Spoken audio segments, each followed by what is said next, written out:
Hello everyone, welcome to the What If Anime YouTube channel. Today, we are diving into an exciting new story that will take your imagination to the next level. Let's get started. What if Naruto found out who his parents were and learning his bloodline part 1 Finally, I got it. The boy known as Naruto Uzumaki shouted as he arrived at the designated clearing that Mizuki told to go to. His task was to steal the forbidden scroll and learn a jutsu from it. When he opened, he cried out in annoyance that the first jutsu was a clone jutsu, his worst technique. That was when he noticed his own name was in the scroll. It seemed that the name itself was a blood seal the Iruka talked about once. Yeah, he pays attention when things are interesting. So he cut his finger and out popped a scroll addressed to him. But he just put it away for the moment as he had a jutsu to learn, and about an hour later, he had gotten down the shadow clone jutsu. It did not seem that anyone was coming yet. So he opened the scroll addressed to him and read the contents. Dear Naruto, I am so sorry that I could not be with you in your early years of life. No doubt that Sarutobi did his best to protect you, but I am guessing the idiots in the council hampered that. Oh, by the way, my name is Kushina Uzumaki, your mother. I died giving birth to you too early, I would assume. But it is not because of you. It is because the Kyuubi no Kitsune has come to our village, and the stress of that pushed me to an early birthing. Now there is something you must be told, because I think the old monkey has not told you these important things for your own protection. 1. Your father is Minato Namikaze, the Yellow Flash. Yep, your dad is the 4th Hokage. Please don't let it get to you head. 2. He had to choice but to seal that beast into a newborn baby that night because it could not be killed or contained into anything normal. Please don't hate your father for this. You would have done the same as well, because I don't think you could ask someone else to give up their child. I too was reluctant. 3. The old monkey may not know this, but you have 2 bloodlines, and I am guessing the Kyuubi's power is holding them back. One is called the Yuzugan and the other is a unique chakra-based bloodline. In the seal below is information about these 2. Please read them, my little maelstrom, and good luck in life. Your mother, Kushina Uzumaki. Naruto leaned his head against the tree he was next to and stared off into space. His mom didn't hate him like he thought. But his father was the source of all the pain he had in life so far. It was a bit much. But he could deal with it just like everything else thrown at him. The real question was, how the hell was going to talk to the monster in his gut? It must have heard his thoughts because he was sucked within his subconscious. To put it bluntly, his mind was a freaking sewer of all things. It annoyed him, but he had to plow on through the ankle-high waters. At least he hoped it was water to red glow at the end. He soon came upon a huge-ass cage of some sort that also had a small paper seal on it that seemed to be a lock. Okay, I am guessing that this is the Kyuubi's cage. You are correct, boy, said a booming voice, and behind the bars came a set of huge razor-like teeth and 2 big red eyes. Okay, I have a few questions for you. Will you unlock my bloodlines for me, and why did you attack in the first place? The Great Fox sighed and said, because of a genjutsu, that someone I thought was dead, was used on me. The genjutsu made me watch how he killed my mate and my kits, and that drove me insane so much that he was able to control my actions, and well, you know the rest. I see, so who was it anyway? It was Madara Uchiha, but he did not seem himself was more evil. Now on to you other question. Since I want to see my family again and to unlock your 3 bloodlines, I will have to die. Wait, mom said I only have 2. Well, your mom didn't know you have a bloodline that is very old, and since I am very old, I know what it is and I can unlock it. Now boy, are you ready? As I'll ever be. Naruto said as the Kyuubi smirked and sent all his power into Naruto, destroying the seal and flooding Naruto's chakra coils. When the outside, Mizuki and Iruka arrived just in time to see Naruto's body being lifted into the air by some unknown. That is all the proof that I need that Naruto is the fucking demon. Mizuki growled out as I charged the boy's body while Iruka was yelling at him to stop. He should have listened, because as soon as the traitorous Chunin got within arm's length of boy, the red chakra formed a ball of energy around the boy and incinerated the white-haired man. The ball then began to expand and Iruka knew he was in trouble. So he took the forbidden scroll and got as far away from the inferno as possible. Good thing too, because as soon as the teacher's sun shined out of there, the ball of red chakra expanded to that of an apartment building, and then a few more. After that, 9 protrusions blasted outward for half a mile before the chakra turned blue and arced upward. They connected at the top and the ball expanded some more. Sarutobi saw this and paled, wondering what was going on with Naruto, while some of the idiot council members smirked, thinking that this was the perfect chance to have Naruto killed. The head of the Hyuga clan, Hayashi, actually smiled at the ball of energy, freaking even the elders who were watching. Looks like your son finally got his bloodline. The ball of pure blue chakra then exploded upward, sending a dragon of chakra upward before it turned direction and shot downward, right back into Naruto, and the shockwave of the event destroyed everything around him that was not already gone, created a deep crater in the ground. Iruka was the first to return to the spot to see that Naruto was alive and well, and it seemed that his appearance has changed a bit. Naruto no longer had the whisker marks. He was a bit taller. He had red tips to his hair, and the boy had 2 katanas at his side. That was the sight the Hokage and 30 Anbu came upon. One of the Anbu took one look at Naruto, growled, and charged at him, yelling for him to die. One of the other Anbu, one with a Nico mask, chopped his neck. Idiot. Thank you, Nico-san. The old man sighed. Come on, let's get this cleaned up. Hopefully Naruto will wake up soon. Hokage's office. 20 minutes later, Naruto finds himself in the old man's office with the old man, his old ANBU guardian Nico, and two others. One looks very sick while the other has a samban in his mouth. Okay, what's up? I was hoping you could tell me what happened to you, Naruto. You steal the forbidden scroll and then you're the source of a chakra explosion. Well, after I learned one jutsu from the scroll to pass the genin exam like Mizuki said, I found a scroll in it that was addressed to me from my mom, Kushina Uzumaki. Naruto said, but didn't the three other people in the room stiffen? But the Hokage saw and inwardly groaned. He was in for one hell of a night. I read the scroll, found out I am the container of the Kyuubi, who told me why he attacked, and then unlocked my bloodlines for me. Found out who my mom was and also my dad, the Yellow Flash. The Hokage looked very nervous now. Let me guess, you hid who I really was from everyone because my dad had a lot of enemies? Yes, now, I guess you learned that jutsu, so I will honor Mizuki's test even though it was a trick and give you the headband. Be at the academy in 2 days. The Hokage said as Naruto left, and the three others in the room glared at the old man. I am so get too old for this shit. The next day, Naruto had woken up late from the night's activities, and once he did his usual morning rituals, he took his mom's letter and unseals another scroll with the kanji for bloodlines. He also noticed a piece of paper next to his bed that was from the Kyuubi. He took the Kyuubi's letter and read it first. Naruto, the power that I unlocked is very old and not many people will know about it. Have you ever thought how the Shinigami got his power, and how much power he has? Well, he was the king of the Shinigami. When he was in power, he had thousands of other low-leveled Shinigami to help him in getting the souls of the dead to his land soul society. A race known as Halls came one day too and pretty much destroyed them all. There were survivors and you are the descendant of them. If you ever find soul society, you will find the Shinigami and a place where you truly belong. Good luck trying to figure out your powers. Ha ha ha ha ha. Kyuubi. Gee, thanks. Naruto deadpanned as he took his mom's scroll and read through it.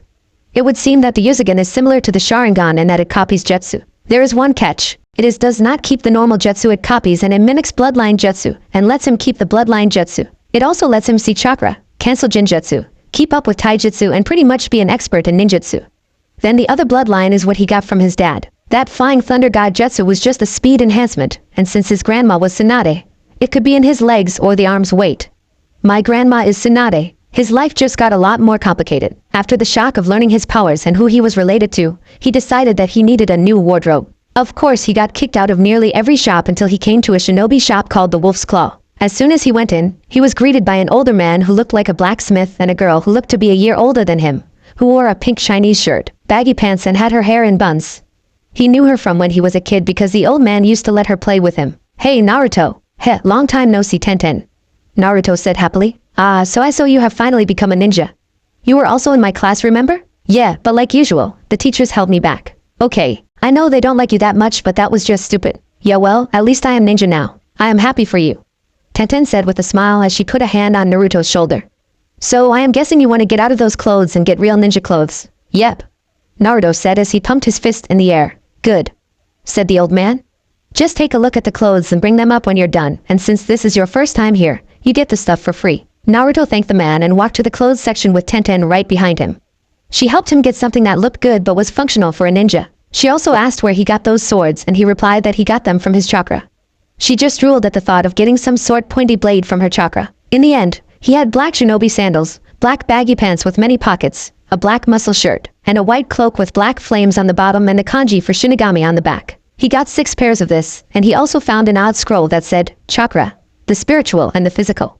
So he got the scroll as well because it sounded interesting. As soon as he left, Tenten turned to her father and said, so, will you tell me why he is hated? Cause I know pranks are not that bad, even the last one with the Hokage monument. I do have to admit that was funny. The old man sighed and said, I cannot. You have to ask him yourself, or the Hokage himself. It is not a matter I can speak of. Tenten sighed, giving it up for now. While Naruto was walking back to his home, he was reading the scroll that he got while the scroll that held his clothes were in his back pocket. He found that you can split your chakra to use either side of it. Tsunade was famous for using the physical part thanks to her strength. He did wonder how the author knew this, but he also didn't care that much. He continued to read until he got back to his place, and once he dropped off the closed scroll, an ANBU showed up. Uzumaki-san, the council demands your presence. The ANBU said, while Naruto sighed and nodded. Said ANBU then put a hand on Naruto's shoulder, and they shine to the council doors. When they got there, they noticed the Hokage there with annoyed look. Well, let's get this over with, old man. They probably want to know what happened yesterday. The Hokage nodded as they entered to find the Shinobi Council very annoyed at the Civilian Council and the elders. As soon as he walked in, they were demanding for him to be killed for endangering Konoha.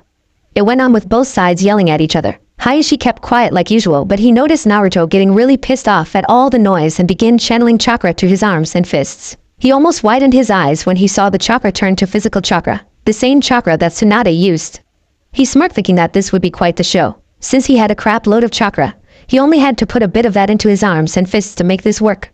Sure, it was a lot to other people, but to him, not so much. He got an annoyed tick mark on his head and yelled, "Shut the hell up," while slamming his fists down on the table. The effect was instant because as soon as he hit the table, it blew up into splinter around him, while the rest of the table spider-webbed and then fell apart. The civilian council was now shaking in fear while the shinobi council had their eyes bugging out, well, except for Hayashi, that is. Now shut up and let me tell you what happened. That night I was tricked into stealing the scroll by Mizuki. I got connected by the beast and it offered to unlock my bloodlines. Now the reason it sacrificed itself to do this was because it lost its family thanks to an Uchiha, and not just any Uchiha, Madara Uchiha. He must have survived that battle with the Shodaime, and since he already hated Konoha, you get the picture. How are we supposed to believe a demon like you? A stupid villager said. Do you hear yourself? You call me a demon, but if you think about it, all you civilians attacked me when I was younger. Now if I was the demon, you all would have been dead a long time ago because demons don't take that shit. Also, if you have taken a look at me in the last few minutes I have been here, truly taken a look, you would have seen that the whisker marks that mark me as the container of the nine-tailed fox are gone.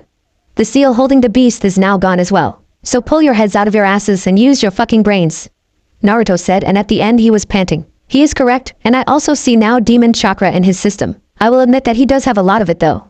No doubt the demon chakra has been converted ahead of time to normal chakra. The fourth Hokage really did know what he was doing when he made that seal. Hayashi finally spoke, impressed by Naruto's speech. Why didn't say something like that before? Asked Inochi. The civilians would not believe me because they don't understand seals or shinobi matter that well. Why they have a say on this council is beyond me, Hayashi said with a glare to the civilians.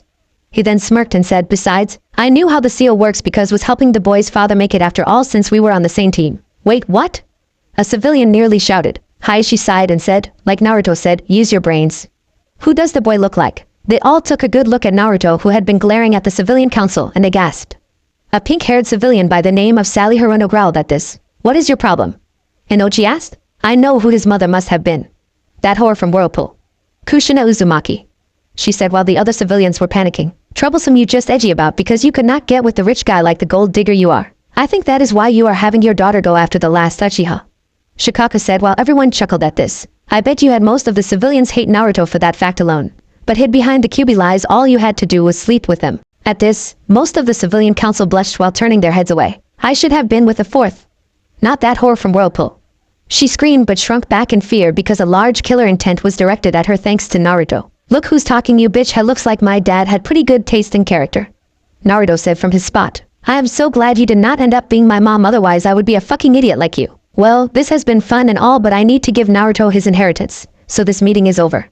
The Hokage said as he and Naruto stood up to leave. He turned back and said, I will think on what Hayashi said. We truly don't need a civilian council with the shinobi council. As they left, the civilian council were in a panic. They needed to tell everyone that they had been wrong and fast or feel the wrath of the yellow flash and the red whirlpool in the afterlife.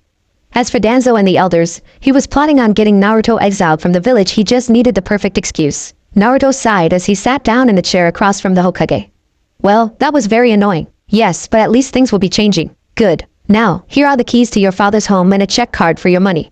The old man said as he gave the blonde the said items. Now you should go and get your picture taken. Come on, let's go. They once again left the Hokage's office and went to the camera room. Once they got his picture done, a little kid busted into the room screaming that he would beat the old man, but tripped on his scarf and fell down. The kid got up, saw Naruto and yelled, You tripped me. No, you just have 2 left feet, kid, that, and you tripped over that stupid scarf. Naruto deadpanned. Besides, the hell are you doing in here? I am going to beat my grandfather, and the name is Konohamaru. The boy smirked as he thought that Naruto would be like the rest. He was dead wrong. Naruto sighed as he walked over to Konohamaru and flicked him across the room. Inori looked up at Naruto painfully as he said, Like I care whose grandkid you are. Besides, I don't think you can beat the Hokage of this place. Unless you use this. The old man panicked as he knew what jutsu he was going to use. Sexy jutsu, Naruto called out as he turned into a naked girl and blew a kiss at the old fart. The old man fell over with blood shooting out of nose. Naruto turned back in time to see Ebisu enter, glare at Naruto, and then ask what happened. Naruto had left a few minutes after that, and when both men noticed that Konohamaru was not there, Ebisu panicked and went off to find him again, while the Hokage knew where he went to Naruto. With Naruto's eye was twitching. That was because for the last few minutes, a square rock had been following him. He sighed and finally turned around. Rocks are not square. The rock exploded and revealed the coughing Konohamaru. Nice one, boss. What do you want? Naruto asked. Why are you calling me boss? Because you are the boss. I want you to teach me that jutsu. Fine, but know this, there are no shortcuts to becoming Hokage. Naruto said as they walked off in the forest. A few hours later, in front of his new house, he was so glad he made that jutsu. He could weed out the perverts in this place. But who knew Ebisu was a closet perv? After he left Inari to do his own thing, he went to his new home and found that place to be huge. It was also surrounded by security seals, but thanks to his blood, he was able to enter. Once inside, he had his clones scope out the place and was pleased to see what they found out, and the fact that the jutsu has the original learn what the clones learn. That would be useful for training. Anyway, he had a living room, a kitchen, a gym, a dojo, a rec room, and many other bedrooms. Yeah, he took the top bedroom that his parents must have used. He smiled to himself as he looked at all the pictures in the hallways. They were of his parents and a few other people, like his dad's old team and his students. The silver-haired kid looked his was a stick in the mud to him. There was a picture of his mom's students. One looked sickly, another was chewing a saban and had a bandana on, and the last one a girl with purple hair. They were interesting to say the least because he noticed that all of them had a blade. His mom must have taught them well. He looked out the window to see that it was already nighttime, so he went to bed in his new bed. Tomorrow, he would train. The next day, in the dojo, after eating a good breakfast, he made a massive amount of clones to work on his chakra control that the scroll he had bought told him he should do. He was also having them do the academy jutsu till they don't have to do hand science. He however was reading more of the scroll. After all, it helped up his strength thanks to the physical chakra. Strength like Tsunade's is not all that one can do with this chakra. One can up their speed like the fourth Hokage. All one has to do is send that chakra to their legs and you will gain lots of speed. Beware, there is a reason the fourth Hokage had to use special kunai to truly use this power. This is not all. Physical chakra has another property that no ninja has ever used. It was used by people long ago, their names lost to history. They were able to shoot the energy out of their hands and mouths and manipulate it into many attacks. After read that, Naruto stood up and pointed his hand at a nearby training dummy. He channeled the energy to his hand, saw it forming a ball of energy around his hand. He then flung his hand and the ball basted apart the dummy. Wow, this could really be useful. He then started channeling that energy to his leg like the scroll said, ignoring that warning. As he took his first step, he was blasted right through the wall and kept on going through town. The clones looked at the wall and grimaced. That had to hurt. Naruto screamed as he ran through the village, not able to stop at the moment. The Hokage heard him, along with everyone else, and when they looked to see the boy, all they saw was a yellow blur before it was gone. He is going to be the death of me. The old man groaned. Day of the team placements, and he was to the academy. He thought back to that attempt at gaining new speed. Epic failure was the phrase that came to mind. He had to rebuild everything he broke, which was quite a lot of walls. After he was done with that, he went looking for those special kunai the scroll talked about. He found a lot of them in a closet, but he really needed to learn sealing before he actually tried that again. Once inside the classroom, people looked at him oddly before Kiba yelled out, "Who the hell are you?" "Well, dog breath, it is me, Naruto, and before you ask what I am doing here, look at the headband," Naruto said. Everyone's eyes all bugged out at Naruto, who was not in orange. Of course, and not a blush like no tomorrow, because his new clothes made him hotter in her eyes. He walked up the way to sit next to her, Shikamaru, and Choji. The lazy Nara took a look at Naruto, muttered something about troublesome blondes, and said, "Where are those whisker marks, Naruto?" "Oh, they disappeared when my bloodlines activated," Naruto replied. This caught the Uchiha's attention. "I bet they are weak. Nothing is better than the Sharingan," says the Uchiha with no Sharingan yet. Naruto commented, which made all the guy and some girls to laugh at that. "Dope, what are your bloodlines anyway?" Duckbutt asked. Naruto smirked, and just sat there, which made the pink-haired banshee scream at him. "Show your powers, you baka," putting a pinky in his ear, Naruto replied. "What are you, related to a banshee or something?" "Fine, I will show you." He channeled his chakra to his eyes as they changed from to normal blue to blue with a golden spiral in them. "So what does it do?" Sakura demanded. "You know, you are getting annoying, so go away because I don't feel like telling you." Sakura screamed and charged him, intending to punch him, but he caught her fist and then flicked her head. That sent her into the chalkboard. Iruka walked into the classroom at this point and sighed. "Will someone pry her out of the chalkboard, please? I have teams to announce, and I need her to be conscious for it." Ino was the only one to help her out, and when that was done, Iruka began. Team 1, Team 7 is Sasuke. Sakura, he was interrupted by her shout of joy, and Sai. "Your sensei is Kakashi." Team 8 is Shino, Kiba, and Hinata.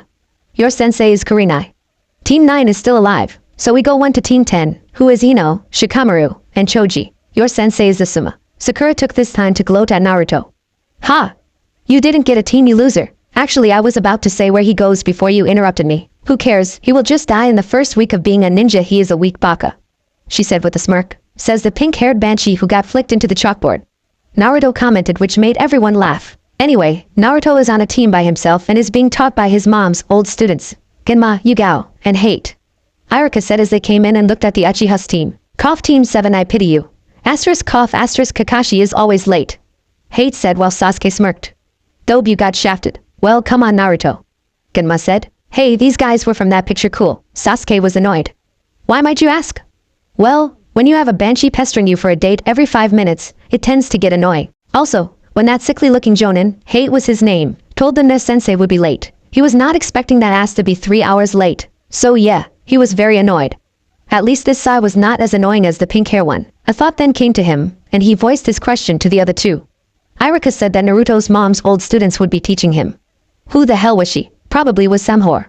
Sakura sneered. Actually, if you think on that fact that there was only one other Uzumaki in town, then you would know, but she is dead. Her name was Kushina Uzumaki, and what my father has told me was that she was on par with Swanda. Her nickname was the Red Whirlpool, and if I remember correctly of what he said, she was in a relationship with the 4th Hokage. Sai said. Both Sasuke and Sakura's eyes bugged out at this. For Sakura, it was the name of this one lady her mom just did not like for some reason. She began to think on it and scowled. Her mom was the one who was a whore. She told me to hate Naruto for that. I have got to be nicer to him, not apologize to him somehow. The Uchiha's world was shell-shocked at this new information. His father hated the 4th for the reason that he was Hokage, and he scowled at that thought. His father was weaker than the Hokage, and he just knew it if his brother was able to kill him. He had connected to the two pieces and had a better respect for the blonde now. He was related to the Red Whirlpool and the Yellow Flash.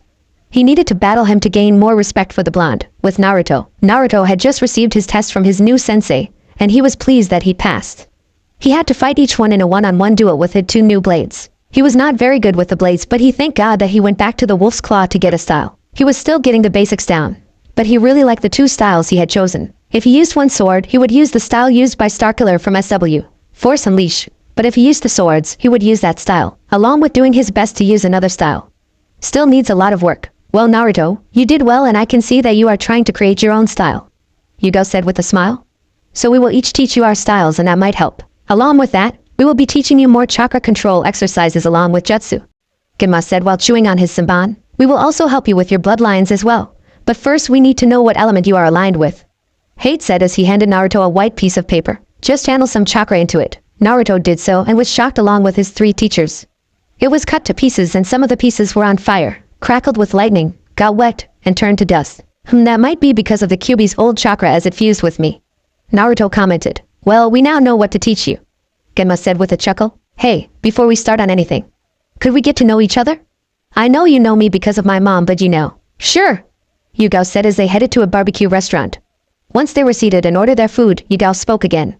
I will go first. I am Yugao Yuzuki. I like my boyfriend Hate, practicing in my sword style and hanging out with Karina and Anko. I dislike perverts. My hobbies are training and spending time with Hate. I guess my goal is to have a family. My name is Hate Gecko. I like Yugao here in swords. I dislike being sick, but it helps me win battles since people underestimate me. My hobbies are the same as my likes and my dream is to also have a family. Yeah, I am Genma Shiranui. I like being like a Nara, being lazy in swords.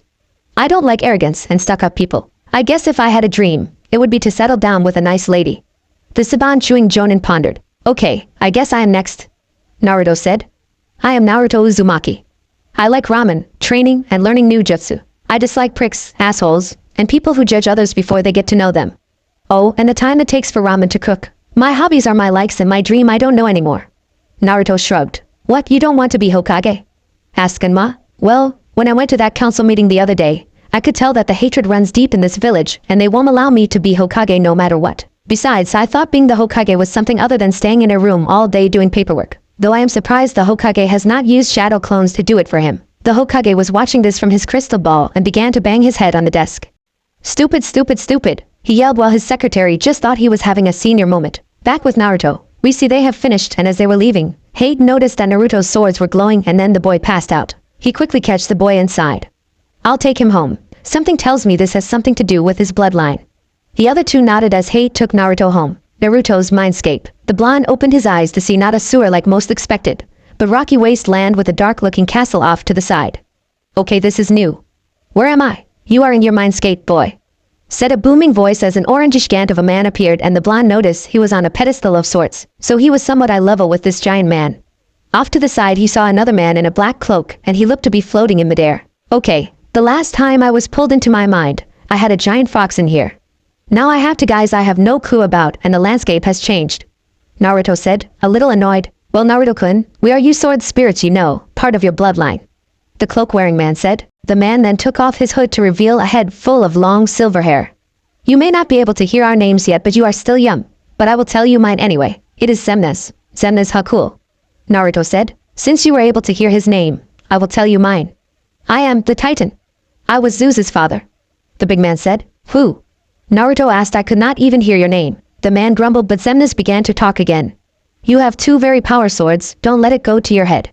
You should go now, it is morning. 2 weeks later, D-ranked missions that were what they had been doing when they were not training. It's up so much that this time they were going to make sure they got at least the C-ranked mission. As they walked in, the Hokage smiled and said, another completes mission, good. Now I have some more missions for you and one of them is Tora again. No. Can we please do a C-rank please? Naruto pleaded on his knees. Well, since you have only 1 genin on the team, you have done the required amount of missions, so I guess you could. I will send Team 10 with you as backup. Your senseis could take of a higher mission while you are gone. Thank you. The 4 of them yelled. They truly hated D-ranks. Team 10 came in just in time to hear that. Troublesome, what is going on? Ah, just the team I need. I am sending you and Naruto on a C-ranked mission. Okay then where is it? Asked Asuma. While Ino was muttering about having another idiot on the team. I am sending you on a mission to a small village in the east. The Hokage started. They have been attacked recently by very odd creatures. Asuma raised an eyebrow at that. You mean those weird creatures that eat people's souls? The very same. The only reason I am sending you on this mission is because of Naruto. I think he has the means of destroying these creatures well from what I have been told of his odd sword bloodline anyway. So what do these things look like? Ino asked. They are large dark creatures of various shapes and sizes, but they all have something in common, a bone mask that hides their true selves. They all meet at the gates after they got ready for the mission, and were just seen leaving. So sensei, what are these things even called and why do they exist? Choji asked while munching on his chips. To tell you the truth, I am not sure. I only know of them because I had to kill a few that went after the Fire Lord, always claiming they wanted vengeance. Weird. Ino commented. Naruto panted a scroll that he had gotten at his house a few days ago. Flashback. The blonde opened the door to his house after a long day of training to find what looked to be a ghost of some sort. Please do not be afraid. I was sent by the king of Shinigami. Since you are pretty much his heir, he wants you to eventually find and take over Soul Society. But first, you must know about the past. It said as it handed Naruto a scroll that was black and silver. He looked back at the ghost to see it was gone. He shivered a bit, but went to reading the scroll given to him by the ghost. He read and was surprised to find the existence many things still left within the world. Flashback end. They are called hollows. He said loud enough for them to hear. Troublesome, what are these things and how do you know of them? Naruto smirked as he showed them a black and silver scroll. Because of them odd sword bloodline. I am actually a Shinigami or Soul Reaper. The Shinigami we all know as the king, but most are dead because of these hollow that they fought back in the day. Now a hollow is basically a soul of a dead person that has been tainted. They can rip out your soul if they wish and eat it, killing you. Great, we are going our monsters that can kill us via our soul. Ino shouted. But how is it that you of all people got this info? I guess the king wants me to help him by killing these things and eventually finding a place called Soul Society, a place where a race of soul reapers used to live and normal souls after death. Wait, how do we kill these things and what happens to our souls after death? Choji asked, a little freaked out by this. They have a mask that protects their face for a reason. Slice the mask open and it was die, well that is what the scroll said. Naruto replied, for the souls, they either get picked up by the Shinigami to live somewhere, but if he doesn't, you roam the earth till he does, or you get eaten by the hollows and or turn into one. Troublesome. That does not sound that great, I hope I don't die soon. Choji gulped. Don't worry, I am sure it is just a few weak ones. Asuma commented and Naruto hoped he was right. A few hours later, we find our team in front of a small village where the people looked very freaked out. While they walked through town, they saw large footprints in the ground that looked to be a day old and Ino shuddered at what this thing could look like. She then looked at Naruto and wondered how he had changed so much. In the academy, he was a dead last. But on the way here, he seemed stronger than Sasuke ever was and a lot smarter too. That brought up a thought as to why she liked the Uchiha. She could really think of a reason she and the other girls liked because he was an Uchiha. She shook her head that never even talked to anyone other than to put someone down. That was when she decided to be a real ninja. She would help her teammates and get stronger, God knows she needs it. She also wondered if she was gaining a crush on the blonde like Hinata has. She shook her head. She would worry about that after the mission was over. They headed to the town center to see an old man waiting for them near a fountain. He looked up at them from his sitting position and cried, I am so glad you ninja have come. I am not sure how much more my people could take these weird attacks. I trust you know how to get rid of these things. The old man said. Yes, Naruto here has a unique bloodline that helps him see the tainted spirits, and he has the ability to kill them. Asuma said in a businesslike manner. Oh, thank God. Some of my people have been able to see them, and they were scared shitless. One of them was not, as he was a former ninja and he tried to kill them. He succeeded, but that brought the wrath of the other on him, and he died, and somehow, another one popped up. I do have someone who said they saw his soul and those creatures ganged up on it, and he turned into one of them. The old man was panicking as he said this. Don't worry. My sword will purify him and send him to the Shinigami. That is what my swords can do. You see, these creatures, hollows, are tainted old, and they taint other souls by eating them and leaving their negative energy behind. You saw the result. Naruto explained. I see. Now I will lead you to it. These creatures come out at night, so feel free to do what you want till then. How will we know when they are here? Asked Shikamaru. Oh, trust me, young one, you will know. The one man said as he walked away. Asuma chuckled as Shikamaru muttered a troublesome and sat down on the fountain. Okay, I want you all to ask around the village to who has been targeted and such. Return here at dusk. I don't want us to be separated when it all goes down. The four genin nodded and ran off while Asuma lit a cancer stick. Why am I getting a bad feeling about this? Dusk. They watched the sun go down, and Ino that Naruto was glowing in the odd light. She shook her head, getting those thoughts out of her head. Shikamaru saw this, muttering something about troublesome blondes as he rolled his eyes. Soon, the SN was finally gone, and it was nighttime. They waited for an hour and nothing happened. Okay, this is so, Ino began, but was cut off by an unearthly roar shredding the night's silence. Oh no, I think they are here. Choji said as he got ready to fight. They looked around them to see that these hollows had surrounded them on the buildings. Well, well, well. Looks like we got ninja to try and kill us, said a bird-like hollow. As if the last idiot was not enough, they send more in. I will enjoy killing them. A lizard-like one said. Oh, but let's leave that cute one for last. I want to hear her scream as I devour her soul. A lion-like one chuckled. Oh, you are such a pervert. A feline-like hollow screeched. Besides, they look weak as they are only a genin team, and that fat one looks so yummy. Wrong thing to say, as all the hollows felt killer intent from the fat one. I am not fat. I am big-boned, you skinny bitch. He yelled as he expanded his arms and leg to stomp on the shocked cat-like creature. He was able to crack the mask, so the cat-like hollow was actually killed by that attack. Holy crap, that guy killed her like it was nothing. Squawked the bird hollow. We're not done yet. Naruto shouted as he rushed the lion-like hollow, creating shadow clones to confuse it. He was going to use an attack that hate taught him. Flashback. Okay, cough Naruto. I am going to teach you one of my best sword techniques. It is called Dance of the Crescent Moon. Hate said as he then had a coughing fit. Cool. How do I do it? Naruto asked after Hate was done with his episode. Cough for you. It would be better if you had used shadow clones confuse the enemy until you are able to get in close to do that attack. Now let's begin.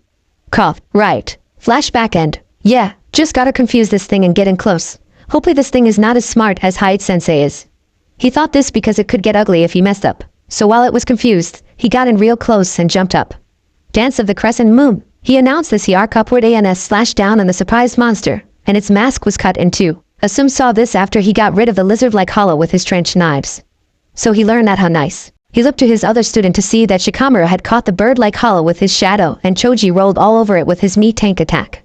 It stood no chance. He frowned at this. It was just too easy. Everyone's eyes widened when they heard Ino scream and saw that she was being held in midair by a huge hollow that looked like an ape. Foolish whelps, they were weak anyway. Now I will devour the girl just as soon as I rip her soul out. He yelled as he slammed Ino down on the ground to knock her out. They then saw her soul being ripped out, and she was awake and screaming because he was about to be devoured by this hollow, and she had a chain connected to chest that lead to her real body. It was a good thing that it was not broken, or she would have been screwed. Let me go. No, I have had some run-ins with your clan. A clan that can project their souls to another human. Oh, just delicious souls. I hope yours is good as well, little girl. It chuckled as it slowly moved her to its mouth. I don't think so. Naruto yelled as he rushed up, sliced up its hand and got Ino away before it had a chance to get her back. He set her by the team and said, keep her safe and her body. I will deal with this thing. Are you sure? Asuma asked. Yeah, just don't get killed. With that, the blonde rushed off as Shikamaru muttered a troublesome. He is going to himself killed, he said in a bored manner.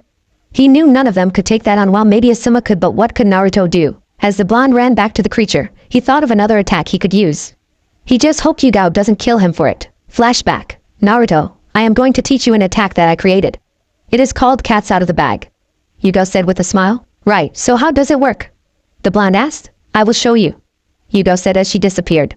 Every now and then, he saw the dirt pick up in odd places. Then she was behind him, her sword to his neck. This is a stealth attack and can be deadly to your enemy. Never use this against a fellow Leaf Shinobi and try not to use this unless it is a life-threatening situation. Okay. Naruto said this must be some attack then. But first, we need to get your evasion and speed up. So that's why I brought my friend Anko to help out. The long purple-haired woman said as the snake lady appeared. That is right, now dodge. H. Naruto yelled as he dodged from her snake-like attacks. You are insane. Thank you. H. Not the balls. Flashback end. Cat's out of the bag. The blonde yelled and pretty much disappeared from sight, which made Asuma raise an eyebrow at that. So you taught him that attack too? That boy is full of surprises, the chain smoker said. Okay, what is it supposed to do? Shikamaru asked. You'll see. See, they did as the monster was starting to yell for the blonde. The hell are you? Everywhere. Naruto's voice came and the monster was slashed in many different places. It roared and swung a giant arm to make several poofs of smoke appear. Naruto reappeared and ran up the hollow's arm and stabbed it in the shoulder. Pathetic Soul Reaper wannabe. You can't kill me. You're just not powerful enough, but I have more than enough power to kill you. Heh, I have lived a long time and I know what most hollows don't. Now get off of me. It yelled as it ripped Naruto off itself and threw him into a building. Now die. Zero. It yelled as a blast of spirit energy was shot towards the blonde. Naruto saw this coming with dinner plate eyes. Damn, I don't know many spirit attacks yet. No matter. I got a physical attack for it. He murmured as he started charging physical energy to his hands. Konoha. A green blast of energy shot out of Naruto's hands and hit the Zero head-on in the center, creating a ball of pure chakra. This is insane. Ino yelled in her spirit form to her teammates. You sum that right, troublesome blonde. Shikamaru replied as he and the other braced themselves as the attacks were creating shockwaves. And this is Naruto's bloodline? Thought Asuma. Damn, I can't keep this up. Naruto said to himself. Use my power. Then the voice of Zemnas echoed in his head. Right. Naruto yelled as he overcharged his attack, overpowering the Zero and disintegrating the hollow's arm as it tried to get away. Come from the void of nothingness, Zemnas. The shinobi were confused as hell at what that could mean, but the hollow was freaking out. Holy shit.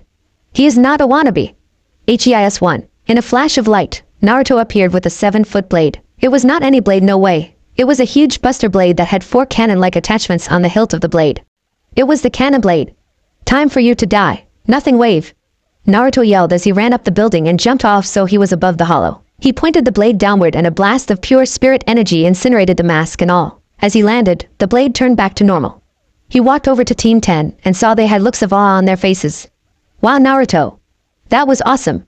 Now can you please help me? Ino pleaded. Well, since you are out of your body, you are technically dead. Ino and her teammates' eyes widened. But since your chain of fate is still intact, all you have to do is walk back into your body. Ino's sweat dropped at the simple answer as she walked back into her body and cheered about still being alive, while Shikamaru muttered something about troublesome blondes, while Choji happily ate some chips. Asuma just shook his head. This report was going to be a pain in the ass. Naruto started to sway on his feet and said, well, I somehow knew this was going to happen. He then passed out. Team 10 rushed over to help the blonde Shinigami. After finally getting back to Konoha, they reported to the Hokage that the mission had turned into at least AB rank. The Hokage agreed after reading the report his son had given him. These hollows were nothing to be messed with. They were in fact very dangerous. Naruto noticed that Ino had been nicer to him than she was in the academy. One day, it clicked that she had a crush on him, and it seemed that when he back, so did Hinata. His sweat dropped at that. It seemed that he was gaining a fan club. It seemed nice, but he just hoped it did not get out of hand like it did with Sasuke. After all that, he went back to his teachers and learned a few more sword attacks. They even told him that it would be good to learn how to use another type of weapon and choose some odd weapon that was a chain that was attached to a dagger of sorts. After about 2 weeks of trying to get the hand of it, he had become pretty proficient with it. He also decided to learn all about seals, so if he ever need to use one or help someone out with it, well, he would be able to do so. Now, 2 months later, he had become stronger in the ninja art, but is still mediocre with his Shinigami arts. He could not for the life of him gain the name of that titan. That and the scroll that he had bought had a few attacks, like a white lightning attack. It was awesome in his eyes. At the moment, he was eating ramen like there was no tomorrow at his favorite ramen stand. The old man could not help but chuckle madly as Naruto was eating more food today than usual because he was in an eating contest with Choji. Him and Team 10 hung out more after their mission, and the blonde found that Shikamaru loved to play a game called shogi. So he tired it. He lost horribly in the beginning, but got a little better each time he played with the lazy Nara. Since Naruto was hanging out with the boys, he would help out Ino when she trained or kept her company at her family's store, to which she loved since it got boring at times. So after eating this last bowl, he fell out his chair dramatically and said, "Man, I can't eat anymore." Choji actually did the same and said, "You win this time, Naruto art." The large boy said as he held his stomach in pain, "Yeah, that was 60 bowls to 58 bowls. I honestly thought you were going to win." Naruto said as he slowly got up and paid for his bowls while Choji did the same. They shook hand and were about to go when Kiba and Shino appeared. Naruto, the Hokage needs us, Kiba said, a little miffed about why they needed Naruto. Shino knew but he, like usual, said nothing. Right, Naruto said as he followed the two boys to the Hokage Tower. But the Hokage called him back for some reason. Hokage Tower, good to see that you found him, the old Hokage said with a smile. Wasn't hard, the idiot was gorging himself with choji, Kida replied. The dog boy was curious as to who the guy in the corner was. It was a ramen eating contest, Kiba, Naruto said with a twitch in his eye. Yes, well, I have a mission for you all. The old man cut in before a fight broke out. Then where is Hinata? Naruto asked, curious as why Hinata would not be on this mission as well. He is sick in the hospital. Some jackass poisoned her during our first C-rank mission. Kiba growled. Unfortunate, but we have another mission, and this must be a high-ranking one to have you on the team, Shino reasoned. Before Kiba could say anything, the Hokage spoke again. Correct, Shino. Naruto's last mission with Team 10 turned out to be a B rank. Naruto was the one to take out the leader of those creatures you were supposed to have learned about in the Academy the Hollows. Kiba's eyes widened and he looked to Naruto and could not help but smirk. So, he is the strongest genin I have to spare for this mission. This will be a C rank escort mission but could turn into a B rank if those creatures decide to attack. Sounds like a plan. Who are we guarding? Asked Naruto. Me, my name is Shibuki and I am the leader of Taki, the man in the counter said as he decided to speak. So meet me at the gates in 1 hour. The man then left. Sarutobi sighed and said, might as well get ready. They nodded and left. Naruto got ready in 15 minutes and decided to do something nice. So he went to the flower shop, and since he knew more about flowers since he helped out there with Ino, he got some get well soon flowers. Ino noticed this and asked, so, who are those flowers for Naruto? Oh, I just heard that Hinata was sick in the hospital. So I decided to be nice get these. Ino smiled as he paid for the flowers and walked out. Hinata better get him soon or else me or someone else will. Any girl would be lucky to get him. Hospital. Naruto found the room for Hinata and noticed that she was asleep. He smiled and he had to be quick about this since he need to get back to the gates. He looked at her and thought, why does she like me? He quickly shook it off and placed the flowers on the table next to her, and a note. He then leapt out the window. Hinata woke up just as he left and noticed the flowers. She instantly thought they were from Kiba and rolled her eyes, but she had to be nice so she picked up the note, and her eyes widened. Heard you got hurt, get well soon, Hinata-chan. Naruto. She instantly fainted after that with a big smile on her face. The gates. Naruto arrived just as Kurenai appeared and they set off without a word. Kiba had gained a respect for Naruto after Shino told him about Naruto's mission. The silent boy somehow heard the story from another shinobi who was talking about the mission. That ninja was freaking out about hollows that were not supposed to be around anymore, at least to their knowledge anyway. When they finally got a huge waterfall with some kids nearby, they were relieved because this so-called leader was chicken as he got scared over stupid things like a bird flying away. It was rather annoying. Whoa. Now that's what I call a waterfall, Naruto shouted while Kiba smirked. Yes, quite impressive, isn't it? Kurenai said with a smile. I take it we have arrived, Shino stated. As they walked around the edge of the waterfall, they noticed all the trash in the water. Before Naruto or Kiba could say anything about it, they heard the voice of a little girl. Lord Shibuki. Shibuki chuckled and said, now, keep your distance. Show a little respect for your village leader. The kids just gave him a sad look. I'm sorry I don't have time to play with you right now, but that is not why we are here, the little boy said. We are supposed to clean up the trash by the shore. Mother's making us pick up every piece, the little girl said. I see, Shibuki said as then turned to his escorts with a smile and said, well look, I brought you some help. These ninja have come from the Hidden Leaf village. Naruto and Kiba started to protest but Shibuki ignored them and said, we will pay you for your time. Kiba complained but the kids came up to Naruto and said their thanks because the current was a little strong. Kurenai smiled and said that it was a good idea. While they did the dirty work of cleaning up the waters, Kurenai and Shibuki were talking about rumors of rogue ninjas and such.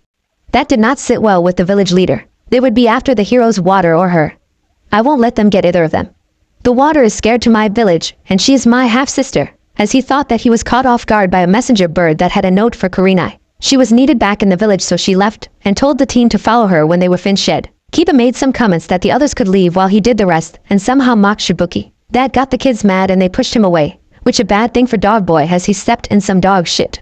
Naruto could not help but laugh his ass off at that. After a bit, they were done and Naruto was complaining about being hungry. Shibuki would not have any of that, and told them to go home. Shino nodded and started walking only to stop as the girl shrieked as her mother came stumbling toward them with a kunai in her back. She told them that they had been attacked. Naruto then told Shino to take the kids and their mother to a safe place while he, Kiba, and Shibuki were to go inside the village to save them. Shibuki was reluctant at first but he needed help with this, since he was not strong enough. But before anything could be done, some shinobi came out of the waterfall and attacked them. Kiba smirked as he and Akamaru took them out with his piercing fan jutsu. It was pretty easy in his eyes. Hey, looks like we got a new mission. 3 in a row, now let's get in there. Naruto said as he turned to Shibuki. Show us the way, man. Let me make one thing clear. Don't reveal the secret location to anyone. I promise. Naruto said as they entered the cave behind the waterfall. Shibuki then jumped into a small puddle and didn't surface. Okay, I guess that is the entrance. You think let's go and kick some ass? Kiba yelled as he jumped in and Naruto followed right after. That small puddle turned out to be an underwater pathway. Once inside, they saw a small village under a giant tree. It was impressive to say the least. The only problem was that there was one even out. It looked like a dead town. They never noticed Shibuki was gone, and when Kiba noticed this, he pushed Naruto back into the water while he had Akamaru dealt with some ninja that attacked. Naruto never knew that the dog duo got captured like their friend Shino. Naruto didn't know where the waterfall leader even went, so he went with his guts and swam to the big tree in the middle. In the large roots of the tree, Naruto saw Shibuki swim to some island within the tree.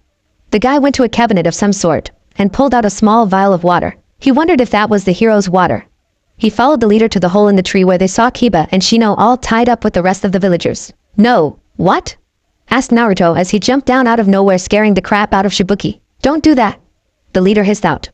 Anyway, I can't believe my old teacher is the one leading the attack. By the way, how did you get here? I followed my gut to find you, so I poked around the roots of this giant tree. Now who is that nutjob? Suian, my old teacher. He is their leader. He is probably here of this, the hero's water. Hey Shibuki. I know you're here. Don't be shy. Come on out right now and bring the hero's water with you, the man said. Naruto noticed that Shibuki was shaking all over the place. He must be very scared of this guy. Don't make this village suffer anymore because of you. Okay, what is so great about that jug of water that he wants? Asked Naruto. This water is only drawn from the trunk of the tree every 100 years. It allows the one who drinks it have 10 times their normal chakra. But at a price, it shortens their lifespan. It could make one as strong as your Hokage, Shibuki said as he explained to Naruto what happened in the last war, and its effects on those who drink. The guy's father drank it, and he died. Shibuki called him a fool for doing so. No, you're the fool. He died to protect you and the village.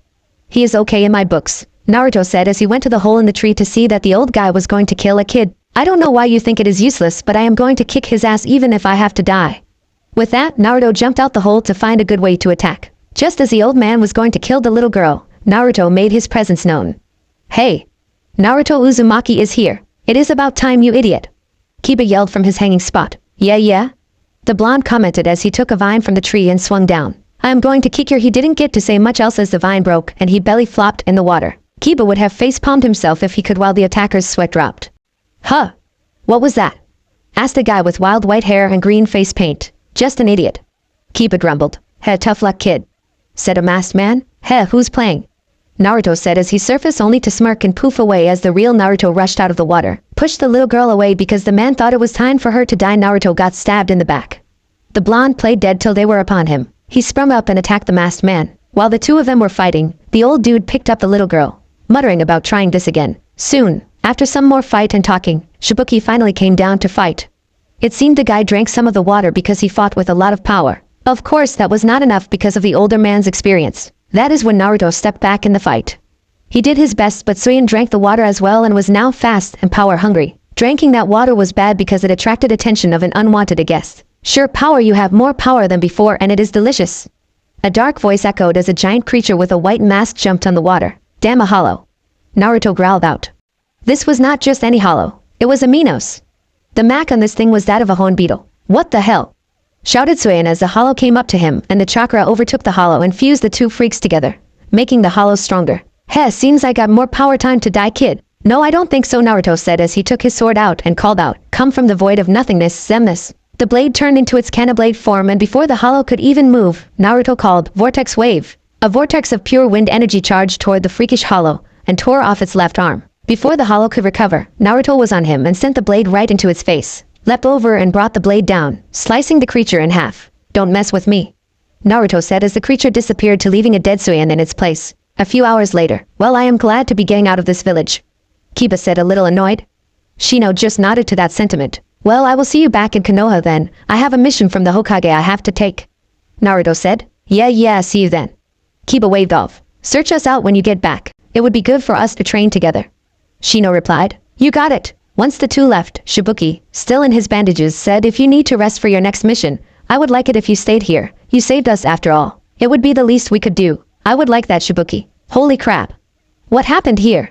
Yelled a female voice. Shibuki cringed and Naruto turned around to see a real beauty. She had green hair, pink eyes, a tank top of sorts with a headband on her shoulder like Shikamaru's, a skirt, arm warmers, and tan skin. The blonde blushed and asked, "Who are you?" "I am Fu, Shibuki's half-sister." "Oh, so that is what happened," Fu said after she heard what had happened from his brother.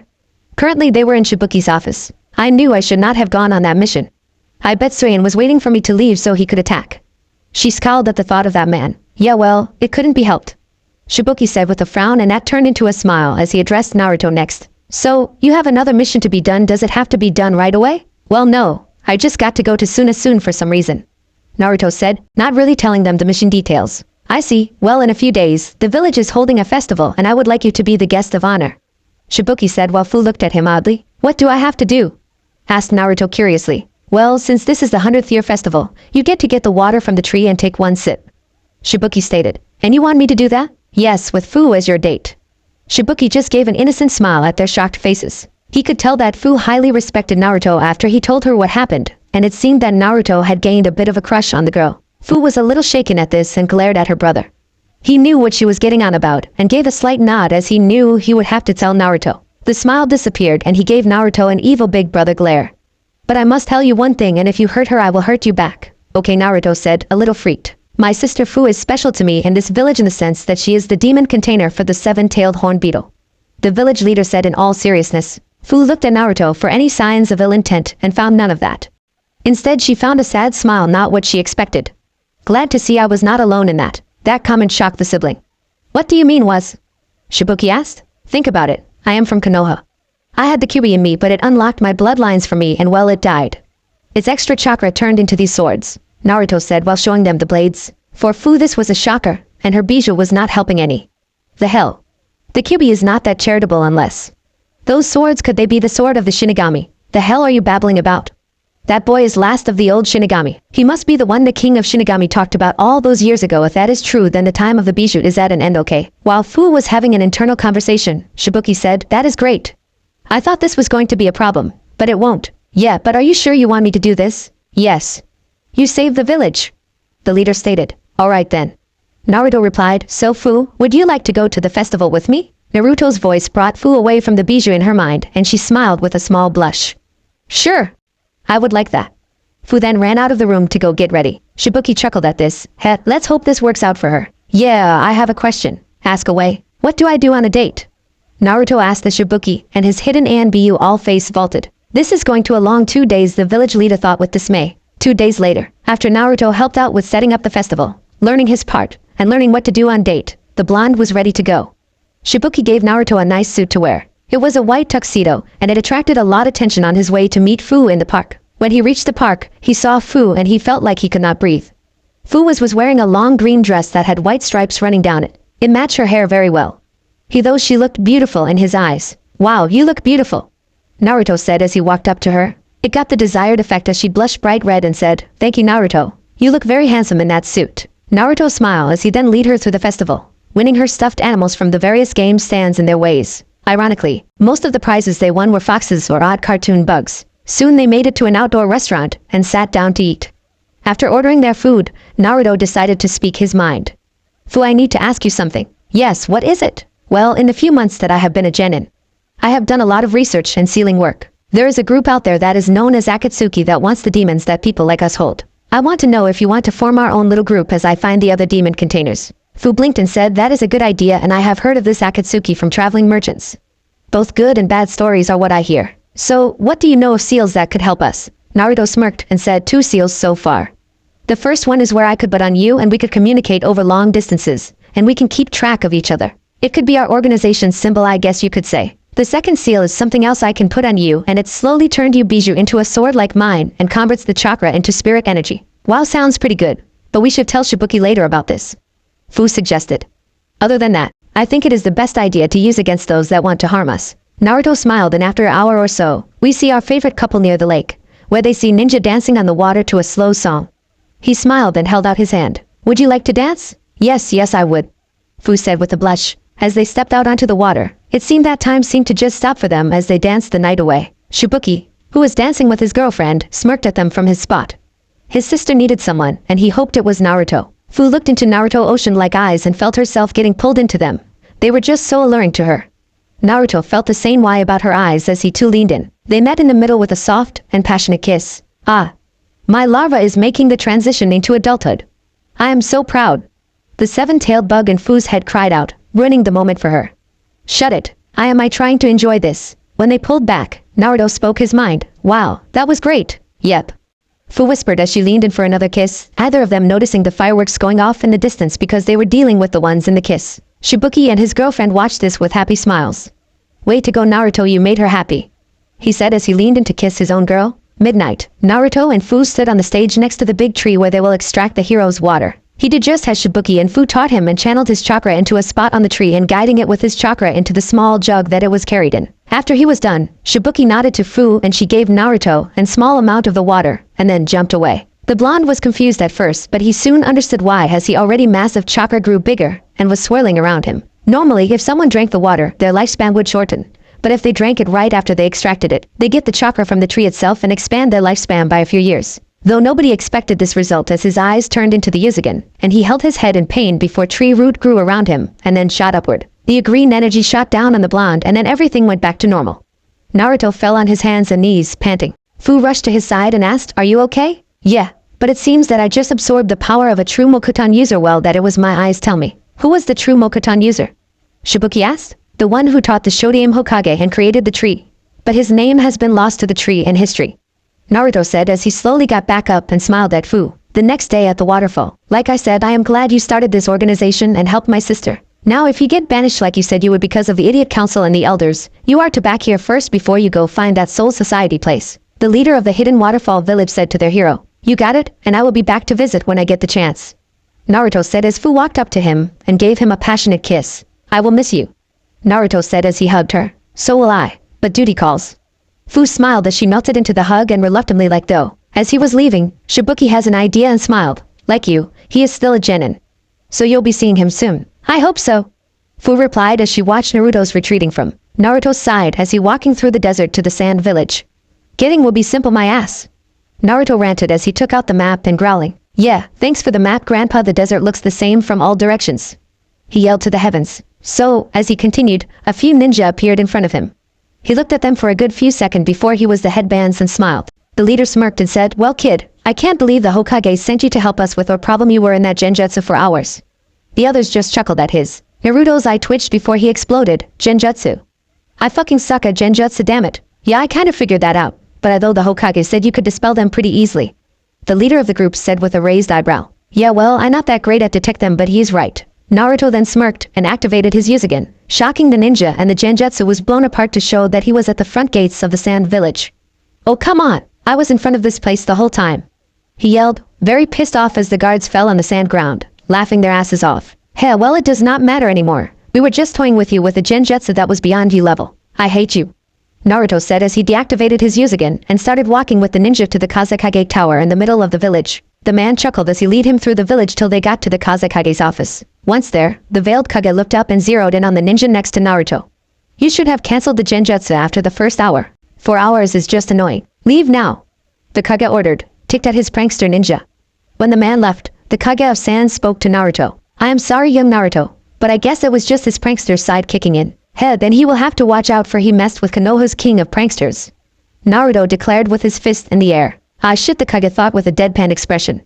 "Anyway, the reason I called for one of Konoha's ninja was because of my son. His team recently went to some ancient ruins that I wanted checked out. They found something as it took over Gaara and almost killed my other son Kankuro. Tamari thankfully got them out of there and returned, and now here you are. You also have to know that my son Gaara is the demon container for the Shikaku," he explained. Naruto blinked once, and then twice before saying, "You made your own son a demon container?" "Yes, and I do regret to think because I lost my wife that day.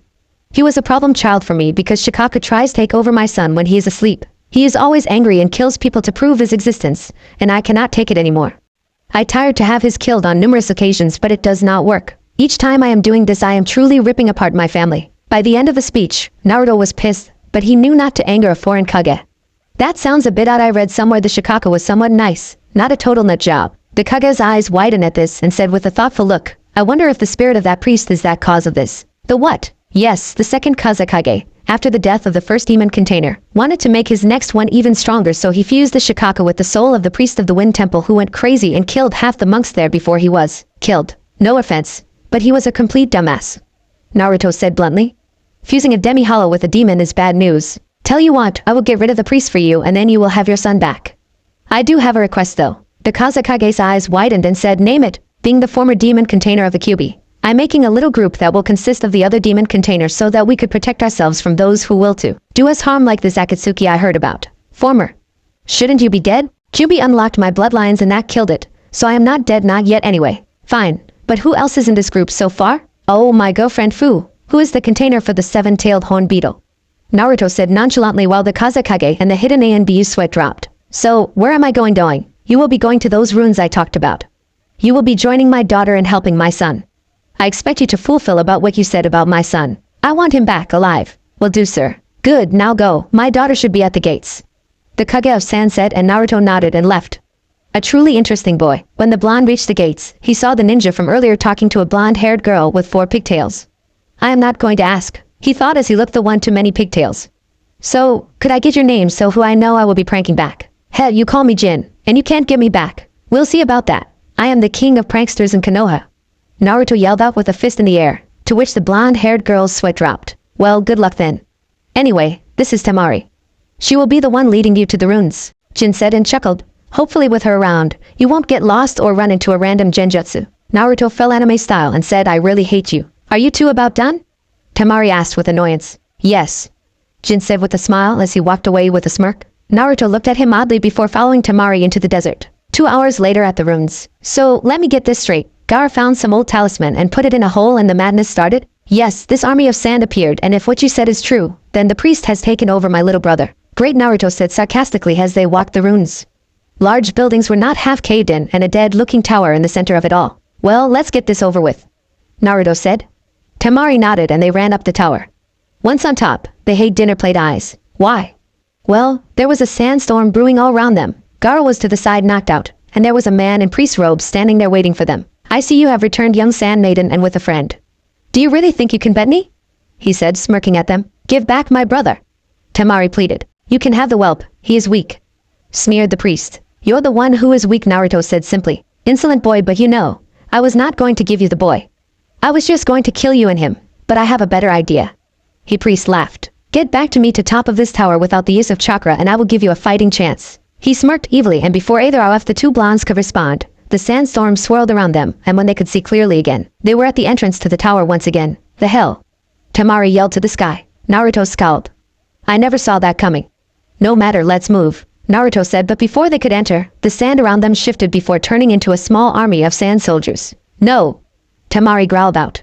She was at a disadvantage because most of her attacks needed chakra to use her wind jutsu. Naruto smiled and said, well, guess I should try this now. Temari, get behind that broken pillar. I will be using a destructive attack. Temari, not wanting to argue at the moment, nodded and left the attacking to her partner. Naruto then smirked to his enemies. Hey, I may not be able to use chakra at the moment, but that does not mean I can't use spirit energy. He yelled as Temari looked at him oddly as he took out his dagger and chain. He sent spirit energy into it to make it spin around him. It looked like a snake was slithering around him to the others. The soldiers looked at him blankly before charging at him, and Naruto called out, spiraling silver winds. The dagger and chain started to spin really fast around him, creating silver-like winds, and when the soldiers came close, they were obliterated. When all was said and done, he saw that Temari was gawking at him. How? Spirit energy. He may have taken our ability to use chakra, but if we split it, we can use it. Say what? Temari yelled as she ran back up to him. How? Heh, chakra is made up of spiritual energy and physical energy, 2 energies that we have the ability to use like I did. That is pretty awesome.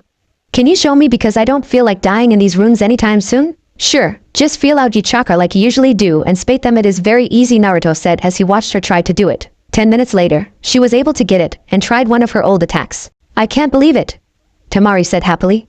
After that, they went into the tower, never noticing a stream of glowing sand trailing after them. After reaching the halfway point, they decided to rest. They had been in there for at least an hour, and the soldiers just would not quit. Well, they were made of sand and sand was all around them after all. I still don't understand this, why Gaara, and why are you the one to come to help? Temari asked. Naruto sighed and sat down across from her. I am guessing that Gaara got the short end of the stick in the beginning of life. He chose the path that most demon container take, the dark path. They don't think their existence is worth anything, so they do what they think is right. There are those that are respected and they get to act like normal humans. Like those two from Kumo and Fu from Waterfall. Then there's the former demon container of the QB. Most people in Konoha thought, and still thinks he is the reincarnation of the beast, and think he is evil. That is not true, and he has had the same life as Gaara and the others, but he chose to take the light. He wants people to see that demon containers are not evil. Temari stared at the blonde for a few minutes before asking, "And who is this you speak of?" "Me, Naruto Uzumaki." Temari's eyes widened and said, "That is incredible. That would mean you are actually trying to help my brother instead of trying to kill him." "Correct, I will save him from that nut job and I won't let you die in these ruins. You are my comrade after all." Temari blushed when Naruto got back up and started walking again. "Wow, he is pretty noble, and he is really not like the other guys. He has not even looked like me in a perverse way him."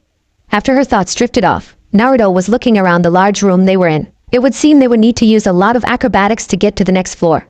For now though, something caught his eye. It was a door, the only other door in this room, so he cracked it open to find a small room with an altar of some sort in the middle. He walked up to it, and as soon as he touched it, it broke and fell apart. "Ah shit," he said, but he did see a small scroll poking out of the rubble. As soon as he took it, he heard a cracking noise and saw something in the room that Temari was still in. Slots for razor blades slowly rose out of the ground, and what seemed like flamethrowers were showing up along the walls. "Temari," he said, a little uneasy. "Yeah?" she said, getting out of her thoughts. The flamethrowers were starting up now, and it looked like the part of the room was starting to spin. "Get that ass moving," he announced as he jumped to one of the rods to flip to the next room, leading to the top of the room. Temari was about to retort to the rude comment but froze at the sound of buzzsaws and the flamethrowers. She looked around frantically to be free from these things, but she was trapped. Suddenly, she was flanked by two of Naruto's spirit clones. Before she could say anything, she was thrown into the air like a slingshot does rocks. Once she was close enough to Naruto, the blonde-haired leaf shinobi reached out his hand saying, "Like I said, I won't let my comrades die." Temari smiled as she took Naruto's hand, and he smiled as well. Then, he threw her upward closer to the exit. She actually screamed as she flew through the air. Naruto didn't think much on it, and flipped to a higher rod and then did the same thing again. He thought it was faster this way, and he really couldn't help but laugh as Temari screamed on her way up. Once no the next floor, Temari was about to bash Naruto's head in, but he felt that this was not over. He looked down the hole they came through and saw that the fire was searing the room it was in and traveling upward. Shit! He quickly ran to his blonde-haired companion to see that she was a little pissed. He knew he would regret this, but he tackled her to the ground just as the fire shot out the hole and sky rocketed around them. It swirled around the room before going out. Naruto rolled off of Temari with a groan. "What a drag. H. I am starting to sound like Shikamaru." While Naruto was droning, Temari was red as a tomato. "He saved me twice now, what is this feeling?" They didn't have time to be screwing around at the moment because the room was starting to fall apart thanks to the fire weakening it. The walls began to fall and the two blonde nodded to each other, and began to hop off of the rocks at choice points to get to the top. "That was interesting," Naruto panted. "True, but don't even get on top of me like that again," Temari said as she bopped him on the head with a blush on her face. Naruto, clueless as ever, just looked at her like she was nuts. "Sorry, I was just trying to protect you from the fire," Naruto said simply. "Wow, he is so clueless," Temari thought with a deadpan expression. "Well, if you two are done blabbing, I think you have proven to me that you have some fighting chance against me," a voice said behind them. They turned around to once again see the priest with a sandstorm all around them. Temari rushed to Gaara's side, who had woken up but was very weak, so he could not move. "So boy, why do you fight against me?" "Why fight against the dead?" the priest yelled. "People like you is one of the reasons demon containers are hated and this world is screwed up. I will put an end to you and send you to the king of Shinigami." "Ha! King of Shinigami? What stupidity. Like some nobody brat is going to send me anywhere. I am not just a ninja, you freak. I am a Shinigami," Naruto announced as he brought out one of his blades and his dagger and chain. "You can't beat me, boy, for I have the power of sands," the priest yelled out as the sandstorm closed in and claimed him. It began to harden into a terrifying shape. It had molded the priest into the shape of Shikaka's body with a white bone mask for the face. "Try and kill me now, boy." Inside Gaara, the Shikaka was freaking out as it did not want to die, but his vessel could not move and this boy wanted to fight that thing. The blonde was more of a nut job than he was in his eyes. "Young one, I will give you a power to stop this man. I have seen you actions and deem you worthy. Take my gift and use it well." A voice echoed out as they all looked around, only to see some glowing sand heading to Naruto's dagger and chain. There was a flash of light, and there were odd runes on the dagger itself. Not one to look a gift horse in the mouth, he accepted it. Naruto then ran forward, calling out his shurikai and whipping out with his dagger and chain. He blasted the sand hollow a few dozen times, but it did not do much because the sand reformed the monster each time. Hell, even parts of the mask he had nicked reformed. Temari and Gaara watched as Naruto was flung across the roof and to the edge of the other side. Not even thinking about it, Temari ran after Naruto and caught him right before he was uncatchable. Thanks, Temari. I won't let you die, partner. She yelled as she lifted him up. Right, now go protect your brother. I will take care of this guy somehow. Naruto growled as Temari nodded and ran to her brother. When Naruto looked back at the Shikakified dead priest, the world froze and he was sent to his mind. He looked around to see that Xemnas was looking at with his arms crossed with the Titan of Time sighting down on the ground. Young Naruto, you will not be able to kill this hollow. With my power. You must use the Titan of Time's power along with the new power of the Sands of Time you have acquired. Alright, I don't know if I am ready to hear his name, but I must if I want to save Gaara and Temari. Then you are ready. Now hear my name. I am. Naruto opened his eyes and called out while replacing the swords. Rule the Titans. Chronos.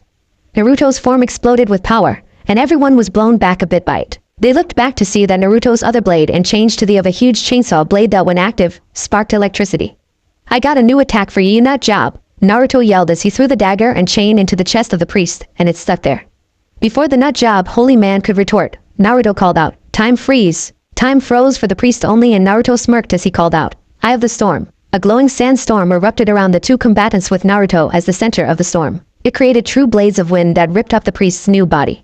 Naruto then charged and brought his new blade down on the priest's head, cutting the nut job in half. The Sand siblings saw the weird sandstorm die down and saw Naruto drop down. The blonde looked up to see the priest just standing there for a few seconds before saying, good job, kid. But you can't stop the sandstorm that will engulf this place, and then the rest of the world.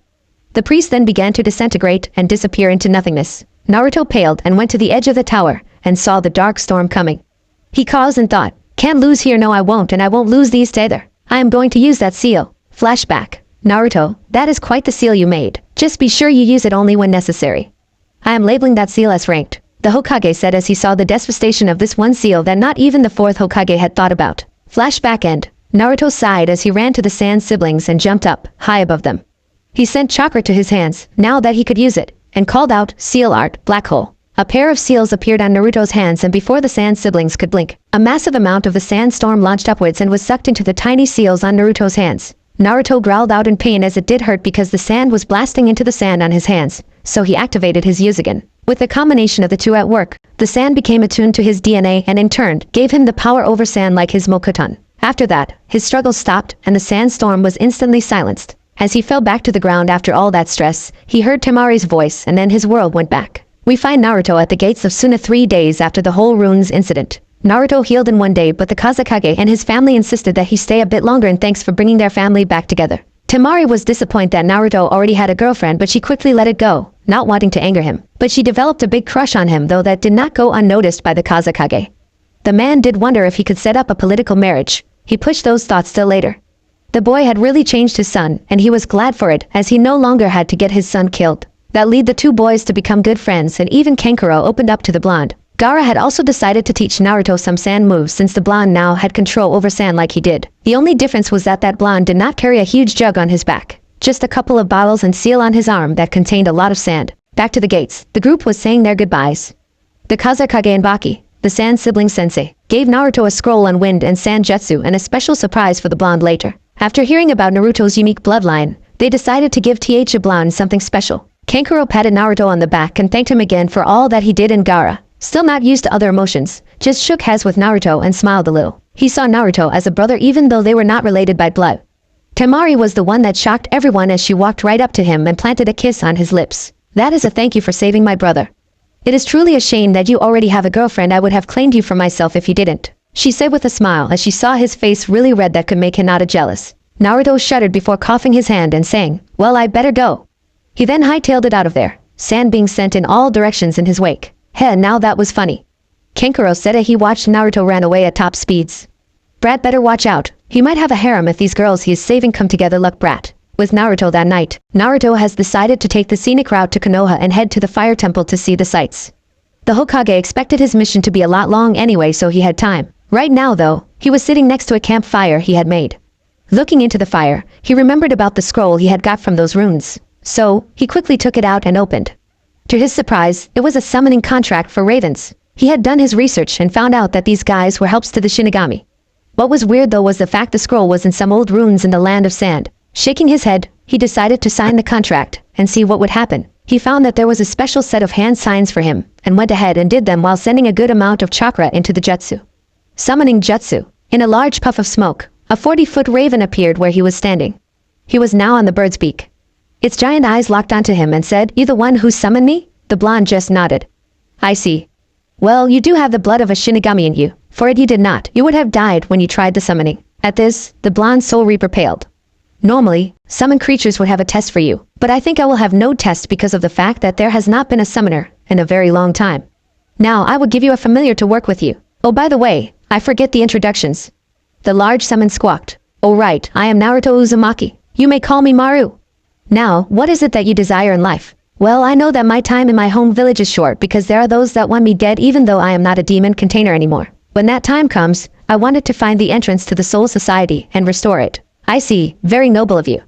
I never thought the day would come when someone would want to find that place. If that is the case, then return to the runes from which you found the summoning scroll. You will find a clue to your desire. Now I will trust you with your familiar, my own daughter. Kira." When he said the name, a poof appeared next to Naruto. A smallish raven was revealed when the smoke was gone. "What is it, father? We have a new summoner, and you are his familiar. Teach him the shadow and darkness arts when you have the chance." "All right," the little raven said as she flew to Naruto's shoulder. "Finally, we got a summoner."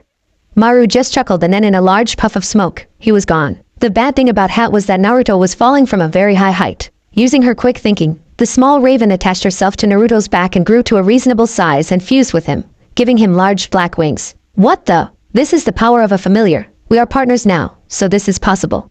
Can you learn the shadow arts? That is when thing will really heat up. Right now though, we can only fly." Kira said in his mind. "Cool," Naruto said as they then flew the rest of the way to the fire temple, even though it was night time. The next day, he was almost there but when he was about a mile away, he decided to give Kira a rest and walk the rest of the way. On the way there, they chatted about random thing like what they liked and things like that. But they came across a boy about his age and in bad shape no less. "I got this," the little raven said as she flew to the boy. "Shadows of healing." The shadows from all around stretched out to the boy and healed his wounds. "We should make camp and not move the boy for a bit." Naruto nodded and did just that. A few hours later, the boy woke up and looked around at Naruto. Naruto now noticed that the boy was wearing black and white monk's clothes and hair that kind of made him look like a girl. "What the where am I?" asked the boy. "A mile from the fire temple. So tell me, what happened?" asked the blonde soul reaper. The young monk scowled before his face saddened. "I am not well liked in the fire temple. The reason, well, I have a bit of Kyuubi's chakra in me. My name is Sora by the way." Sora then looked back to see that Naruto had a shocked look, not a disgusted look like the monks back at the temple. "You know, I thought I got rid of the Kyuubi's power when he unlocked my bloodlines." Naruto deadpanned. That was not the answer Sora ever expected. "Who are you?" he said. "Name's Naruto Uzumaki, former demon container to the Kyuubi no Kitsune." "So where are you from?" "The fire temple. But I really don't want to go back for they don't like me." "Then come with me to Konoha and I can fix your problem." "How?" "I am good at seals and I have made a seal that converts the demonic energy into spirit energy, giving you the ability to use a Shinigami's power like me," Naruto said as he gestured to his swords. "I will go. I am tired of the hate." "Good, but when we get to Konoha, we have hide the truth from everyone except the Hokage. I am sure he will help you as well," Naruto said as I brought out some ink and a brush. Naruto told him to lift up his sleeve and an hour later, the seal was complete. As soon as he applied it, the energy of the old Kyuubi shifted to the seal and then shot out a blade like Naruto's. Sora smiled and said, "Thank you. We should go just in case if they send someone to come after me." "Alright, just know that you are also part of my little organization," Naruto said as he then explained to Sora what he was doing, and to say the boy was shocked would be an understatement. He was happy though because he was part of something that accepted him. "Well, if we want to get to Konoha faster I will teach you the Raven Shunshin," the small raven said to Naruto, causing Sora to fall back in surprise. "But that could take a while so I will do the jutsu." When Sora was with them again, the raven grew again and wrapped her wings around the two boys, and in a black whirlwind of feathers, they were gone. Gates of Konoha. Izumo and Kotetsu were once again guarding the gates, and to say they were bored was an understatement. They had nothing to do. Well, that was about to change as a whirlwind of black feathers appeared out of nowhere, and then the feather fly away as they turned into ravens. The two guards gawked at the blonde that just suddenly appeared with what looked to be a monk. "Hey guys, I am back from my missions and I brought back a new friend. You know, I should have expected this," Izumo said with a smile. Yet Kotetsu smirked as the two boys walked to the Hokage tower. The Hokage was currently doing paperwork with a clone when Naruto walked in with Sora. The old man looked up, arose an eyebrow, and told Naruto to explain. Naruto retold his entire adventure to the Hokage, and when he was done, everyone in the room was looking at Naruto in shock. "Ugh, I am getting too old for this shit," the old man muttered. "So let me get this straight. You now have power over nothingness, time, wood, sand, whatever is in that scroll, the Raven contract, and that power over darkness and shadows." "Yep," the little raven answered for him. "Oh, just give me a written report later, but first here." Sarutobi said as he handed Naruto a scroll full of Mokuton Jutsu. Trust me, you will need that. Now about your friend. Your sensei just went on another mission, so they won't be back for a bit. I think it would be prudent that he is instated on your team so no one asks of his past. Thanks, old man, Naruto said to the shock of Sora. With that, they left in building and started walking in the direction of a certain training ground. Where are we going? A friend of mine asked me to train with her team when I got back. I want you to meet her and some of my other friends. On the way there, Naruto decided to take out the scroll he had gotten from the Kazekage and look over the jutsu inside. Though the first thing he was a seal that had the kanji for eye and sand. As soon as he put his hand on it, the seal glowed. It activated his black hole seal and his Yuzugen. It created a seal on Naruto's arm next to his regular sand seal that held a good amount of iron sand in it. When it stopped, the monk said, "That was interesting. Does this happen a lot?" "I guess so. My Yuzugen copies bloodlines and let me use them. I guess all I really need is the DNA." Sora just shrugged as they made their way to the training grounds. Tenten immediately came over. "Naruto, how was your mission?" "It was interesting to say the least. Me and Kiba's team saved the Waterfall Village. I got a girlfriend from the Waterfall Village, went and saved the Kazekage's son from some ruins. Then I met my new teammate Sora," Naruto said to a shocked Tenten. Her teammates, Lee and Neji and Sensei, Guy, came over after hearing the story. Lee watched as Neji came over to Naruto and scowled at him. "There is no way a dead last loser could do all that. You are fated to be a loser for the rest of your life." "Well, aren't we happy?" Naruto deadpanned. "Tell you what, we fight and I win, you get that fate stick out of your ass." "Fine, but you won't win. Fate has deemed that. Whatever, man," Naruto said as he got into a fighting stance that he made up. He really needed to get his own if he wanted to face other taijutsu users. "Kira, go over to Sora, this is not a battle for you." "Heh, no problem, bro," she said as she flew away. With that, Neji flew toward him intent on showing Naruto how much of a loser he was. Naruto, however, smirked as Neji struck all his chakra points in one go. When the Hyuga was done, he stepped back and was shocked that the Naruto he had defeated was a shadow clone. "You make this too easy, man," Naruto said as he reappeared next to Neji while hanging on his shoulder. "You cannot escape fate," yelled the now enraged Hyuga as he destroyed yet another shadow clone. Guy was smiling at the blonde. He really hoped that Neji would lose and learn that fate does not control everything. "Cat's out of the bag," Naruto announced as he disappeared to everyone else but Neji as he had his Byakugan activated and began blocking and dodging all of Naruto's sword strikes. Both Tenten and Guy's eyes widened for learn that attack. Tenten really wanted to spar with the guy now. Guy was impressed that a genin could use Yugao's attack so easily. Neji just growled and slammed a chakra-enhanced palm strike right to Naruto's chest, sending the blonde back a few feet. Neji capitalized on that and rushed Naruto. 8 trigrams, 64 palms. That attack sealed all of Naruto's chakra points. Naruto just smirked weakly at Neji. That may have hurt like hell, but he does not need to use chakra to bet this jerk. "Damn, that hurt," Naruto said on his knees. Neji smirked but was surprised to see Naruto on his knees instead of on ground, writhing in pain. "Now do you see you are a loser? All I see is someone that has a stick up so far their ass they can't see how good their life is. I know about that Hyuga seal and I think I can make a new one that won't total fuck you up, but I am debating whether or not to do it." He paused, looking at the shocked expression on all their faces. "Right now though, I am going to kick your ass. I may not be able to use chakra, but that didn't stop me in those ruins I had to go to," Naruto said as he channeled spirit energy in one hand while channeling physical energy in his other. "That hell?" Neji commented as he saw 2 different energies being channeled by his opponent. Naruto smirked as he slammed his fist into the ground, creating a mini earthquake and pretty much destroying land surrounding him. He wasted no time in executing his next attack as he rose his hand and yelled Byakurai. White lightning shot out of Naruto's hand so fast that Neji didn't have time to dodge, and he was sent clear across the training grounds. When he did not get back up, Guy rushed to his student in a panic, only to find out that the kid was just staring at the sky. Naruto walked over and held out a hand, to which Neji took with some effort.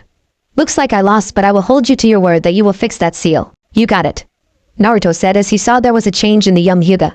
"Hey, try to get along with your family if you can, because after all you are family." Neji just nodded as group began to par with each and got to know Sora. Lee, however, was happy there was someone else who could use spirit energy. He just needed to find a way to spar with in that field. Then the real fun would happen. It has been a month since Naruto came back and beat the sense into Neji. During that time, Naruto hung out with his new friends and sparred with them when he was not hanging out with the others or training with his senseis. But he tried to use the regular sand or the metal sand the first time, it was not pretty. As soon as he tried to control it, it attacked him and whacked him in the face a few times. Finally, he had enough and talked to Gaara through their seal, and the Sandman told him not to control the sands but to let it flow around his being and use his chakra to point in the right direction. Later, it would let him control it. That was how it worked for Gaara and Naruto's side, as he would have to do the same thing. Halfway through the month, he was able to get some control over it, and he has been working on that ever since. Thanks to the old man and the Mokuton scroll he had given him, he was able to get some jutsu learned about that as well. He was by no means a master, but he was slowly getting there. Now, however, our favorite blonde hero was in the Hokage's office, for he had been called there for another joint mission. Naruto waited as the Hokage talked with his potential team to be working with. Apparently, Team 7 wanted a higher mission because they were very sick of D-ranked missions. He agreed to that notion. Those missions really sucked. He then heard his name to be called in. Naruto walked in to see the startled faces of Team 7 and smirked. Yo, wait, Naruto is going to be our backup? Sakura asked. Yes, he has had some C-ranked mission that turned into higher ones recently, so I think it is only right that you all go together. He has worked with every other team from this year's graduating class, and they even think he is capable. Sarutobi said. Fine with me. Sasuke said. Sakura smiled with Sai said nothing at all, not caring. Kakashi just chuckled. He would be getting the boy he wanted on his from the beginning on his team to wave. Right, send the client in. The Hokage said, and a door opened to reveal a drunken old man. This is my team? They are kids. Besides, that blonde one looks weak. The client was cut off from saying any more as Naruto had sent his dagger and chain to surround him. The dagger was in front of his face, weaving back and forth like a snake. Be careful what you say, old man. Other than Kakashi, I am the strongest on this team. I have already been on 3 C-ranked missions where 2 went to B rank and the other to A rank. The A rank is when I had to save the Kazekage's son, so please be more respectful. You yourself are not really respectful to anyone. The Hokage deadpanned. Touché, old man, touché. Naruto smirked while Team 7 face palmed as they left. Before he left though, the old told him to stay for a second. Naruto, when this mission is done, I would like you to go on another mission like last time. This time, however, it is to the Mist Village. You are to find a lady named Meitorumi and aid her in getting rid of her crazy Mizukage. In turn for helping them, they will sign a treaty with us, making our alliance bigger. Please don't mess this up. Got it, old man? The blonde said as he left. He wished he could take Sora with him, but the Hokage wanted him in the village, just in case if those monks were looking for him. That would be bad if they found him at all. Why do I get the feeling that something bad is going to happen? Sarutobi grumbled. Gates. Once at the gates and they had everything they needed for the trip, they began their journey. Along the way, Sakura kept glancing over to the oblivious blonde, and she had to admit that he was cute. Yeah, she got over her crush the day of the team placements, when Sai chewed her out for being weak. She was now great at genjutsu and becoming a good medic nin. Sasuke had to admit that she was useful now. Speaking of the last Uchiha, he was walking next to the blonde. It seemed that the blonde was not much, but deception is a ninja's weapon, and Naruto hid his skills well. Dope, what was it like in Suna? Sandy. The place isn't that bad though. I became friends with the Kazekage's kids. Naruto said while Kakashi quirked an eyebrow. All 3 of them Naruto? Asked the one-eyed man. Yep, but for some reason, Temari has some sort of crush on me, at least I think she does because she gave me a kiss before I came back. The members of Team 7, except for Sai naturally, all had wide eyes. Sakura was a little jealous of the girl while Sasuke just smirked. Kakashi however gave a perverted giggle and said, so did you enjoy it? I am not sure. Right now I like the kisses I get from Fu better right now because she is my girlfriend. Naruto stated while Sasuke and Sakura face planted on the ground and the white-haired Jonin just stopped, making Sai stop as well. Who is Fu? Sakura ground out. Fu is the sister to Shibuki, the Waterfall Village's leader. Stated Naruto. Damn Naruto, you are getting all the girls from out of the village, you know that? Sasuke said. Not to mention the girls back home, including some of my former fangirls. I thank you for that. But you are so freaking clueless. Wow, you are truly like your father, Naruto. Kakashi stated. Kushina was not originally from the village either. Too bad Jiraiya is not here. He make a book out this kid's love life and maybe get the kid to have harem, hehehe. Naruto sighed as they walked some more. He could not understand what the big deal was, but he also didn't care. Then, they passed the puddle and he knew that it had not rained in weeks. He looked to Kakashi and the man nodded slightly, showing he knew as well.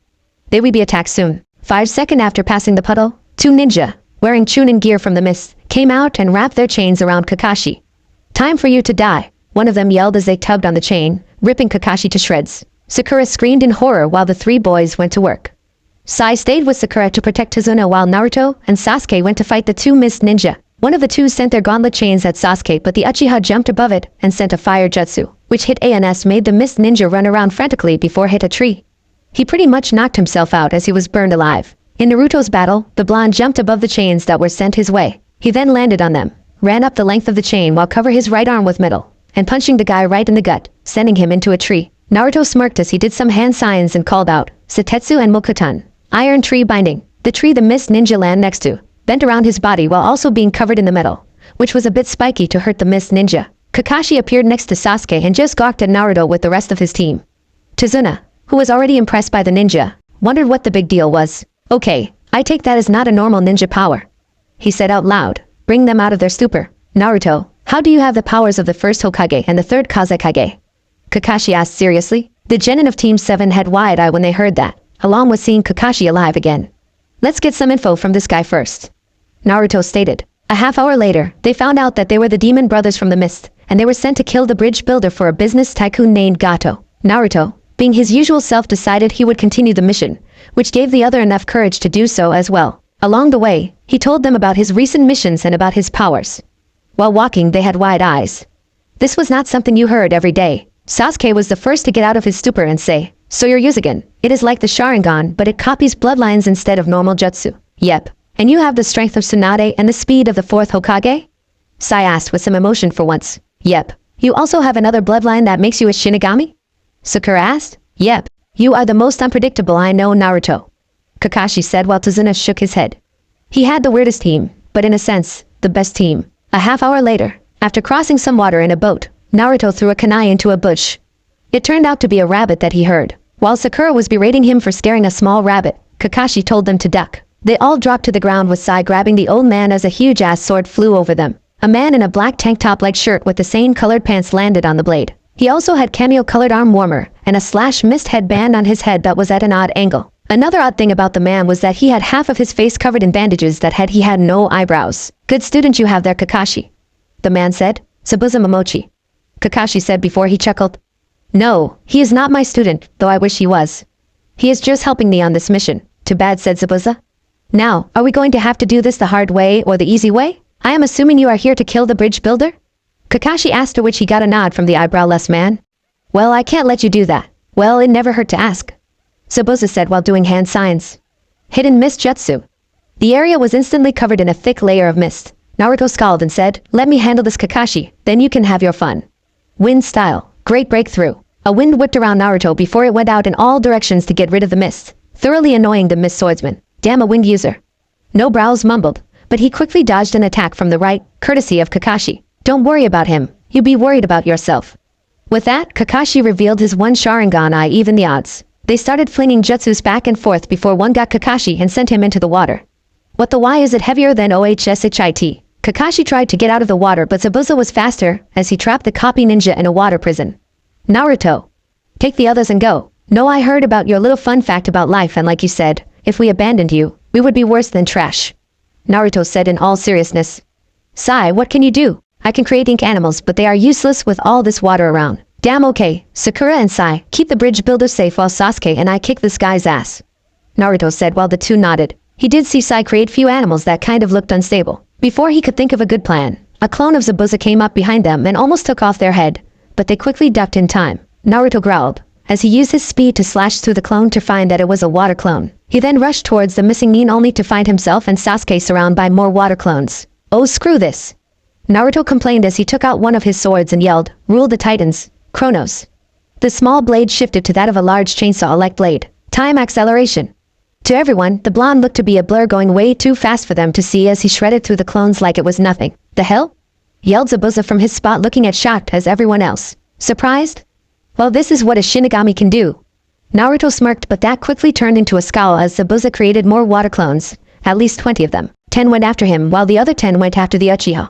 "Damn Sasuke, if you survive, you will probably gain the Sharingan." Sasuke's battle. The last Uchiha growled as he had to overwork his body to defend himself from the water clones. Unfortunately, he got niched a few times by the end of the blade, so he was bleeding now. Then one swung in a horizontal arc, letting the Uchiha jump and onto it, quickly forming a few hand signs for a new attack he wanted to try. When he was done, he noticed that everything was moving slow motion, but quickly shook it off as nothing and launched his new jutsu. Fire style. Immortal Phoenix Arc. The fire quickly spewed out of his mouth, and he swung his arms around to create an arc of fire around himself, destroying all of the Zabuza clones. When he landed on the ground in a crouching position, Kakashi saw that his student had the Sharingan as he slow rose up. It was about time too. Naruto's battle. Naruto looked at all the Zabuzas surrounding him and sighed as he took out his dagger and chain to use with his giant blade. The Zabuzas saw this was the time to attack and rushed in, bring the down blades all around Naruto. The blonde just jumped up and spun sideways to avoid all the blades. He quickly created 40 of his own shadow clones to create a division of what he was really going to do. At first, the former Mist Ninja was started to find out that this blonde could create 40 shadow clone in one go, but it soon wore off as he saw his own clones making quick of Genin's own clones. Now he was waiting for the damn smoke to dissipate. Wait, smoke? Shit, he planned this, thought Zabuza as he looked around frantically for the blonde. When the smoke cleared, Kakashi's eyes widened when he saw what Naruto had in his hands. Gone was the huge chainsaw blade, and in its place was the Rasengan. That was an attack he never thought he would see again. Everyone else just looked at Naruto odd before the blonde spoke. Hey, no brows. Take this. Flash step. Naruto was so glad he learned how to channel spirit chakra to his legs just like the physical chakra. While he could not use the flying thunder god attack, he could at least use an attack no shinobi would ever expect. Naruto flash stepped to right, and of the startled missing ninja of the mist, reared his hand back, and screamed, Rasengan. The small ball of energy sent the larger mist ninja flying across the water, but Naruto had used his dagger and chain wrapped around the man's leg and pulled on it to bring the man flying back. Naruto smirked as he jumped up and slammed down on Zabuza's gut, slamming the man into the ground, creating a small crater in the ground. Naruto covertly slipped a piece of paper in the man's pocket as Kakashi came up to him. Naruto turned and smiled that Kakashi was now safe from the water prison attack. Naruto, how do you know the Rasengan? Well, my teacher really had me working on chakra control since I had a lot of it, and still do. The old man saw this and thought I should at least know one of my father's attacks. So he gave me a scroll on how to the Rasengan. I had to get the balloons and rubber balls myself, but it only took a week for me to learn it. It really surprised my teachers and the old man. Naruto, while Kakashi had dumbfounded look on his face, they were interrupted by a groan as Zabuza was starting to slowly get up, but his neck was then pierced by some saban. They looked to see a mist hunter nin appear next to the fallen mist swordman. The hunter nin looked to have a green robe that hid all concealed weapons and had a strange mask on. I thank you for defeating him. I have been tracking him for a long time. I will be leaving now. The hunter nin said as he took the body and vanished. Man, that was pain. Naruto complained out of nowhere. Thank you, Naruto. But did you plan that? Asked Kakashi. No, I just made it up as I went along. Kira probably thought it was Rin, Naruto said as he looked over to his shoulder to see no raven there. He paled and said, oh shit, I am dead. He quickly preformed the summoning jutsu to get Kira to his side. You idiot! How could you leave me in that boring village? Came a shrill cry as a small raven appeared. Sorry, Nachan, I was in a hurry and you were napping. I didn't want to wake you up, Naruto said as he shuddered out what happened the last time. Fine, but you better not forget me next time, the small raven said as she flew up to his shoulder. I was worried, so could you tell me what has happened so far, because knowing you, trouble happened. Sure, Naruto replied as he told her what happened. As they all walked to the Way village, the members of Team 7 and Tsuno were sweat-dropping every time Naruto got pecked in the head by the small raven for doing something stupid. How can this kid go from being a total badass to a wimp being bullied by a raven? Tsuno thought as he walked while shaking his head. The raven contract, who knew? The Cyclopes thought with a nice smile. I know I am not yet ready to him yet, nowhere close, thought the last Uchiha with a deadpan expression on his face as he watched the blonde. Why are things never normal with him? Sakura complained in her head. At a hideout, in the forest of Wave Country, Zabuza was being treated for his injuries by the person he thinks of as a son but will never admit it. Just as the boy was done, a short man barged in with some samurai thugs. So you failed? The man asked with a smug grin, as if he knew the answer already. Yeah, Gato, but just give me a week to recover and that bridge builder would be dead, along with those annoying Konoha ninja. Zabuza said, I have a better idea. How I kill you and save the girl for later. Gato said, gesturing to Zabuza's feminine-looking boy. The boy didn't take well to that as he was next to Gato in a heartbeat. He broke the small man's arm before his guards could react. You will not hurt Zabuza-sama. Besides, I am a boy. It took a moment for the thugs and Gato to register what they heard before they yelled. What? Haku, that is enough, the former Miss Ninja said. Gato, go and let me rest so I can complete my job. Fine, Zabuza, just get it done. Gato yelled as he and his men left. Zabuza sighed as he leaned back on his chair. That short little man was a pain in the ass. As his hand brushed over his pocket, he felt that something was in there that normally was not. He quickly took it out and saw that it was addressed to him. Haku, did you put this in my pocket? He asked, showing him the paper. No, I did not, Haku stated. Zabuza frowned and thought before he remembered that blonde ninja. Could it be from him? He needed to find out, so he opened it. Zabuza, my name is Naruto Uzumaki, you know, the blonde ninja. I read about your little battle with the Mizukage. After I am done with this mission, I am to go to the mist and aid the rebel, led by Meitorumi. I beat some sense into him. After reading about that guy, it would seem to me that he is under some sort of powerful genjutsu. I am asking you to come with me to Mist and help since you are from there. Please consider. Naruto Uzumaki, the ninja Shinigami. After reading that last bit, the demon of the mist almost had a heart attack. He had heard about him from some merchants. He defeated those things called hollows and helped the Kazekage's kid. He would have to consider this offer. Haku, I think we should take young Naruto's offer and help him at the end of the week. We will aid him in defeating the Mizukage. It will end then? Haku asked hopefully about the Bloodline Wars in Mist. Yes, I think with his help it will, Zabuza said tiredly. Unfortunately for them, One of Gato's thugs heard and went to report it. With Gato, the thug had just explained what he heard Zabuza say and smirked. Heh, it is a god thing, I am not going to pay the fool. Sir, what should we do? Asked a random thug. Nothing, I am going to send one of those hollows on them all when he decides to attack. That should kill them all. Gato laughed as all his men quivered in fear at the thought of those things. Naruto and Team 7. It has been a day since they arrived at Tazuna's place in the Wave Village. Tsunami was very nice while her son was a little bitch. The brat cried about everything and told them they were just going to die. Of course Naruto ignored the little brat as he and his team was led to the forest by Kakashi. Alright, I am going to teach you tree walking. Kakashi, I already know this along with water walking and kunai balancing. Naruto said. Well, can you show them for me? Why not? Naruto, while the others wonder what was so special about climbing trees. Smirking, the blonde walked up the tree, all the way to the top and with no hands. Sasuke's eyes twitched, yet another thing Naruto was good at and not him. Remember, too much chakra and you fly off, but too little and you don't even stick. Very good, Naruto. Sasuke, Sakura, Sai, I want you three to master this by the end of the week. That is the time I fear that Zabuza will be back, and yes, I think he is alive because of the fact that the hunter Nin did not dispose of the body at that spot. Kakashi said. I don't know, it is him we should be worried about. Naruto said from atop the tree as he was walking down. I did ask him for help in defeating the Mizukage. Wait, what? Kakashi said with his eyes widened. My second mission after this is to go to the mist and help the rebels. I gave Zabuza a letter the moment I landed on him. Naruto said nonchalantly. You're insane, you know that? Kakashi said. The world would not be any fun if I wasn't. Naruto said while everyone's sweat dropped. Anyway, since you have good chakra control, I want the two of us to spar. Kakashi ordered. Taijutsu only. Naruto smirked and said, oh goody, I get try out my taijutsu styles now. Styles? Kakashi asked. Yeah, Gunma-sensei said I should have a taijutsu style and not rely on my weapons. He was also teaching me elemental manipulation, so I combined them. So far, I only have 2 styles of my elemental fist styles. You can't be serious. The silver-haired man said, I am afraid to ask, but what styles do you know and what elements are you aligned with? Oh, I got all of them. The blonde spoke with a cheerful smile as the Uchiha heard this and lost his footing. He fell on the ground rather hard. The 2 styles I have are the spiral fist for wind and the blaze fist for fire. Of this is going to be a long day. Kakashi deadpanned. Okay, let's go with the spiral fist first, shall we? Naruto nodded and got into an odd stance and Kakashi left the air shift a bit. But other than that, nothing really happened. So the one-eyed man decided to charge in. As he threw a punch, Naruto bent back, dropped to the ground and tried to leg sweep the Jonin, but Kakashi just jumped up and Naruto smirked. That was the opening he was looking for. Sakura saw this as she was about to go back up the tree. She panicked, but she didn't want to say anything for she wanted to see what would happen. Naruto jumped up with enhanced speed thanks to the wind surrounding him and palms struck Kakashi in the chest. The effect was instant as a huge blast of wind spiraled Kakashi in a nearby tree. The genin just looked shocked at what Naruto had just done. Sasuke could barely catch Kakashi like that, but Naruto was able to and send the man flying.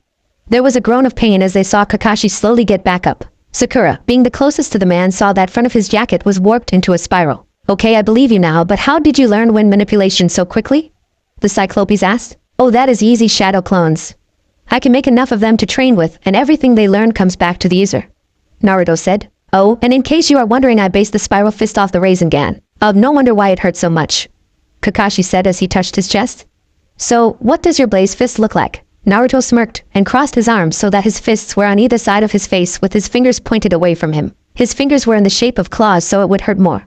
Then, his hands and feet were set ablaze. Kakashi also saw that wisps of fire lashed out around the blonde's body, as if to protect him. This is the stance for my blaze fist, want to give it a chance? Naruto asked with a smirk. No. After the spiral fist I am sure of that. Kakashi deadpanned, not wanting to get burned at the moment. He then got an idea and asked, why are you creating different styles like this? To have a surprise in battle. Besides, I plan on combining them to create a 6th style called the elemental fist. I see. Well, how about I teach you lightning manipulation since I know Gemna won't know how to do that. You can create your own style later. Kakashi offered. Sure, Naruto said. Shadow clone jutsu. With that, over 100 Narutos filled the clearing. The reaction this was comical. Sai gawked on a branch. Sasuke was looking around frantically at all the Narutos and having a mental meltdown as this was just not possible in his opinion. And Sakura, her eyes widened, giggled perversely and fainted falling out of the tree she was in. Luckily, a Naruto clone caught her and wondered what was wrong with her, clueless as usual. For the rest of the week, Kakashi taught Naruto lightning manipulation. Kakashi decided to see what his other students' chakra natures were. It turned out that Sakura had earth, Sai ironically had water, and the Uchiha had fire and bit of lightning. Knowing feces thing were enough for the copycat ninja as he taught them all some jutsu for later on. There was Owls, a small oddity that with the Uchiha and Naruto sparred. They had both used their Dijitsu and Naruto copies the Uchiha bloodline. He did not understand why, but he knew a few attacks that most Uchiha didn't know. The end of the week came a little too quickly for the group. Naruto had seen the Haku boy again when he trained himself to sleep one night. That brat, Inari, pissed him off so much that he went and trained to blow off some steam. After Kakashi told him a little about the blonde's life, he started to understand him a bit more. Of course, he was dead scared of the small raven that Naruto always had on his shoulder. Because for every time he bitched about them dying, she would try and peck his eyes out. Now, however, the group was at the bridge with some of Naruto's shadow clones keeping watch at the bridge builder's home, just in case if Gato tried something. As they approached the bridge, they saw a thick mist. As they entered, they saw a bunch of workers unconscious and on the ground. Zabuza and Haku were in the middle of them. Naruto rose an eyebrow and said, "So, you wanna fight?" Zabuza smirked beneath his mask and said, "Yeah, I wanna spar a bit before I decide to join you." "Fine by me," Sasuke announced, getting into his stance. "I think not," came a voice behind the Konoha ninja. They turned to see that the mist was clearing to reveal several samurai, and leading them was the business tycoon himself, Gato. The small businessman smirked and said, "Sorry, Zabuza. I was never going to pay you, and now I will kill you and these pathetic Konoha ninja." "Bring it out." The warriors parted to reveal a large metal crate. Two of the samurai unlatched the crate, and with a roar, the front of the crate was blown away, and out stepped a huge black monster with a bone mask. "Kill them for me," Gato commanded. The creature stared at Gato for a moment before saying, "Pathetic mortal, you cannot command me, but I will get rid of this Shinigami for my own purposes," the beast said as it turned its head to the minions of Gato, who were surprisingly not showing any fear. "It is time." At this, the ninja group watched in horror as the samurai were ripped apart, leaving more creatures in their place. The main monster then brought its hand down on a completely shocked Gato, ending his pitiful life. "Shit, this can't be good," Kira stated. "Bring everyone out of their stupor." "Naruto, what are these?" Sakura asked frantically. "These are hollows, and it seems that they are being led by a Minos class hollow. Well, I think it is a Minos," Naruto answered. "Just remember to destroy the mask and you will win. Right, let's do this," Sasuke said as Sai nodded. Zabuza and Haku prepared to fight off these things as well. Zabuza was going to see the extent of the blonde's power today. "Shinigami, you will die along with your allies," the hollow said, and Naruto took a better look at it. It was very tall and humanoid in appearance, had grayish skin, large-ass wings on its back, and its mask looked like that of a tiger's. "Who the hell are you? You're now like the other hollows I have beaten." "Yes, I am nothing like those weaklings you killed." "Yes, I am a Minos, but I am also an Ajutsu's, a middle-class Minos. I wonder if you are anything like the old Shinigami would trust me. I would know because I was one of the many hollows that destroyed them in Soul Society. But in the years of peace, my skills have diminished over the years, so let's see how I stack up to a new Shinigami." "This is so not good, be careful, Naruto," Kira said from her spot on his shoulder. "You got that right, Kira, this is not good at all," Naruto commented. "Attack them and leave the Shinigami to me," the large tiger humanoid hollow ordered. Kakashi cursed. He was so glad they told the bridge builder to stay at home today. He, along with the others, rushed forward to kill this small army of 50 or so hollows. This was so not his day. Naruto rushed to the odd leader of the hollows, activated Zenmas, and attacked without mercy. All that seemed to do was annoy the high-class hollow. Naruto leapt back and yelled, "Nothing, wave!" The wave of energy caught the off-guard hollow and blasted him back a few feet, but that was all. The Ajutsu smirked and roared out, sending out a Zero straight at the blonde. Naruto growled, sending another nothing wave to cancel out the attacks. Haku and Zabuza were far much better as Haku used his speed to his advantage to confuse the nearby hollows while Zabuza took his time in destroying the confused hollows in the mist. They were no match for the swordman's huge sword. Haku saw the cancelled out attack that Naruto and the leader hollow had made. He saw the creature coming at the blonde at speed that he thought that Naruto could not dodge from. He rushed in to help. The ice user quickly grabbed the blonde and jumped up while preforming a jutsu to distract the beast for a few seconds. Ice style, Nitro Dagger. The Yuzugan came to life and quickly copied the bloodline of the ice user. It then deactivated on its own. Naruto blinked a few times before scowling. He needed to control that. He then turned his attention to Haku's attack and saw large spikes of super cold ice rain down on the hollow. To his surprise, all it did was freeze the beast for a few seconds before it thrashed around and broke free, charging for them. "Haku, thank for that, but go back to Zabuza. I will beat him somehow," Naruto said as the ice user disappeared from his view. "I am not ready for this shit," Naruto growled out as he dodged the hollow's claws. Kakashi was back-to-back with a few of his clones, all with their Sharingan revealed. They were preforming jutsu like no tomorrow. Well, if they messing up there would be no tomorrow, so no pressure. He then saw 3 large hollows. The real Kakashi killed one with his Raikiri attack while the clones burnt the shit of them with fire jutsu. He was doing good so far, but he was running out of chakra and fast. He just hoped that his student were okay. The trio of Team 7 was sweating bullets. These things were strong and they had only heard about them in the academy. They were not prepared to actually fight these things. They were surrounded by these things, and the only thing they could do at the moment was to try out their new jutsu they were taught. Sakura was first to attack, Earth style, raging fists. She called out as the earth itself was attaching itself to her hands and arms, creating some armor. She smirked as the hollows hesitated for a second, and that was all she needed as she performed another jutsu. Earth style, quake fists. The pink hair girl the startled hollows and punched them with earth-shattering force. Their bodies flew away from the force of her attacks. She was lucky that she got their masks because this jutsu combination was draining, and she could not keep this up for long. Sasuke was next as jumped into the air and yelled, "Fire style, spinning dragon." Sasuke started spinning wildly as fire surrounded him until it created a dragon. It then shot straight through a good amount of the hollow before arcing in another direction. That direction was the hollow that was about to claw up Naruto. He rammed into the hollow, and it canceled out his jutsu. Fortunately, it sent the hollow flying back. Thanks, Sasuke. Naruto panted as he got back up. He needed a new strategy. No problem, we can't have you dying on us. Sasuke smirked before reactivating his jutsu and headed straight for the hollows that were giving Sakura a hard time. We see Sai preforming some hand signs and calling out a new jutsu of his. Water style, rapid cyclone blades. The water from below rushed up to surround the pale boy, forming a cyclone of water around him before blades of water shot out and decimated the hollows around him. He was enjoying this. Since he had encountered Naruto, he felt he could befriend the boy and not be like his father, who he was starting to hate. Back to Naruto, leader of the hollows slowly got back up and growls. Enough of these interruptions. It yelled as it flew up into the air. Kira. Naruto said. Right. Replied the raven as it melted into Naruto's back and the wings grew. With that the blonde flew into the air.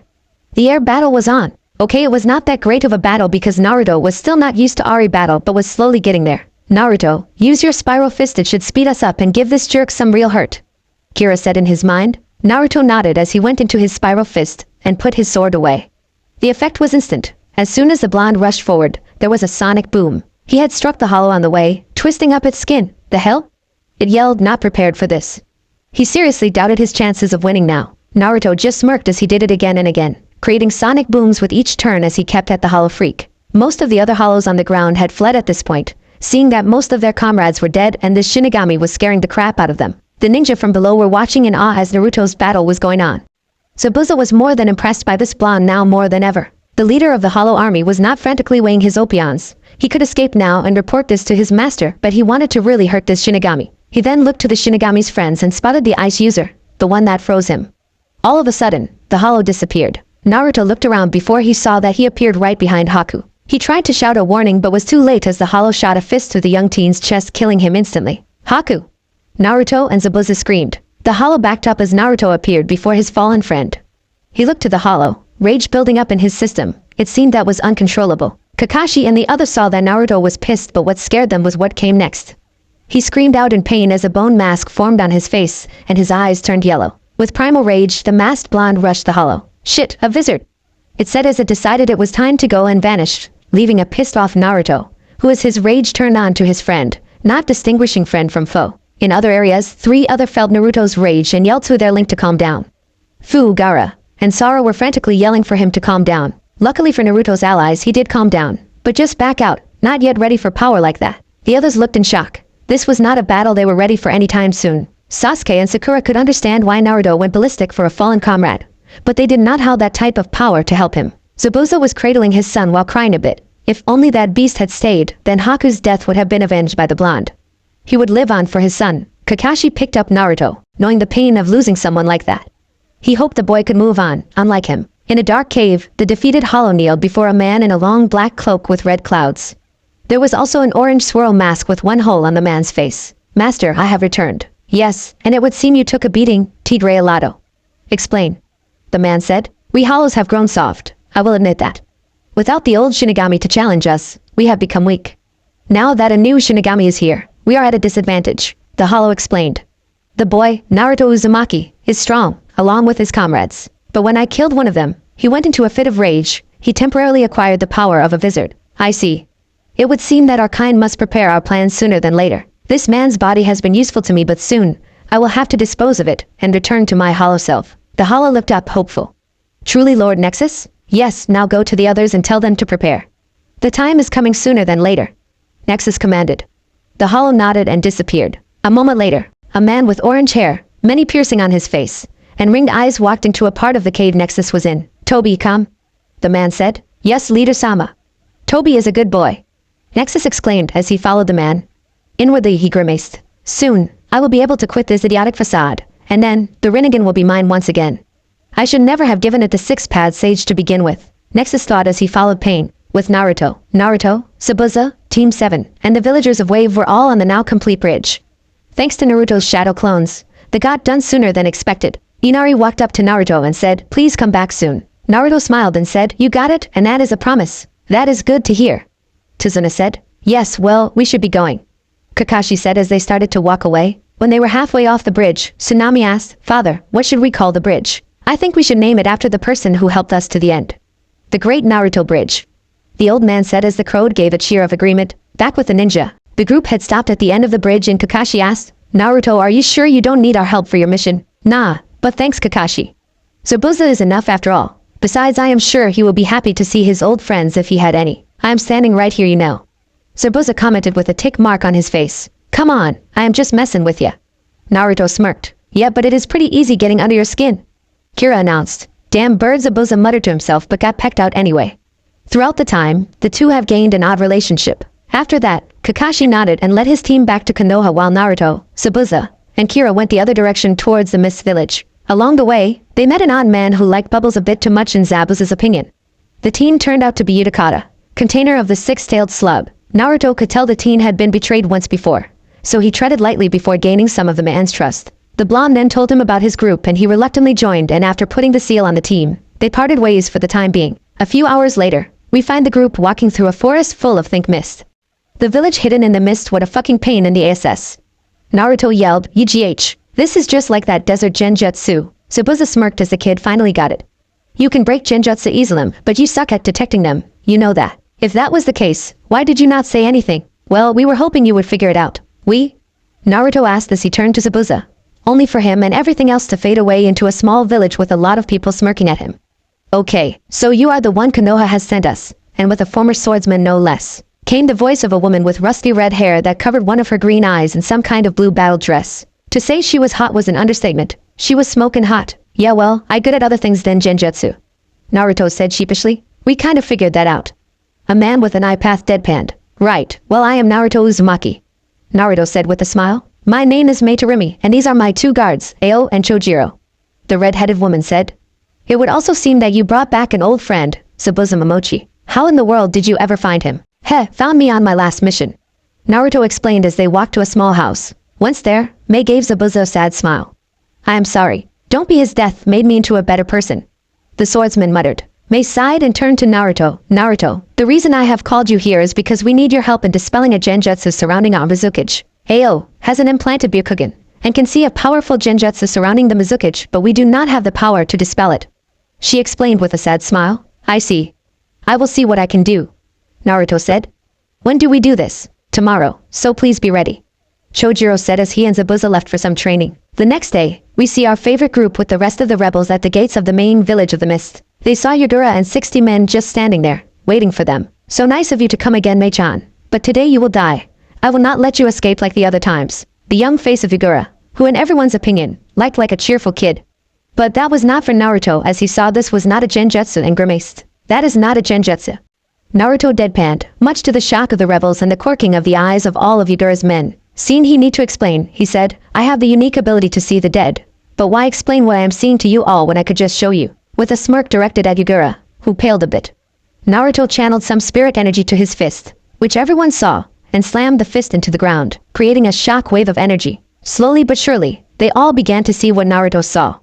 Yagura looked like a pale puppet attached to some spirit strings. What was controlling him was someone who they were not expecting at all. The man who started the Bloodline massacres in the first place. The second Mizukage. That father! Yelled Zabuza. Okay, that was another thing I would not like to know.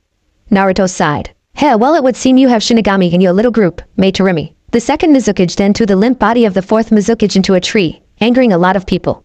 He then turned to his son. Well Zabuza, you are probably wondering how I am here.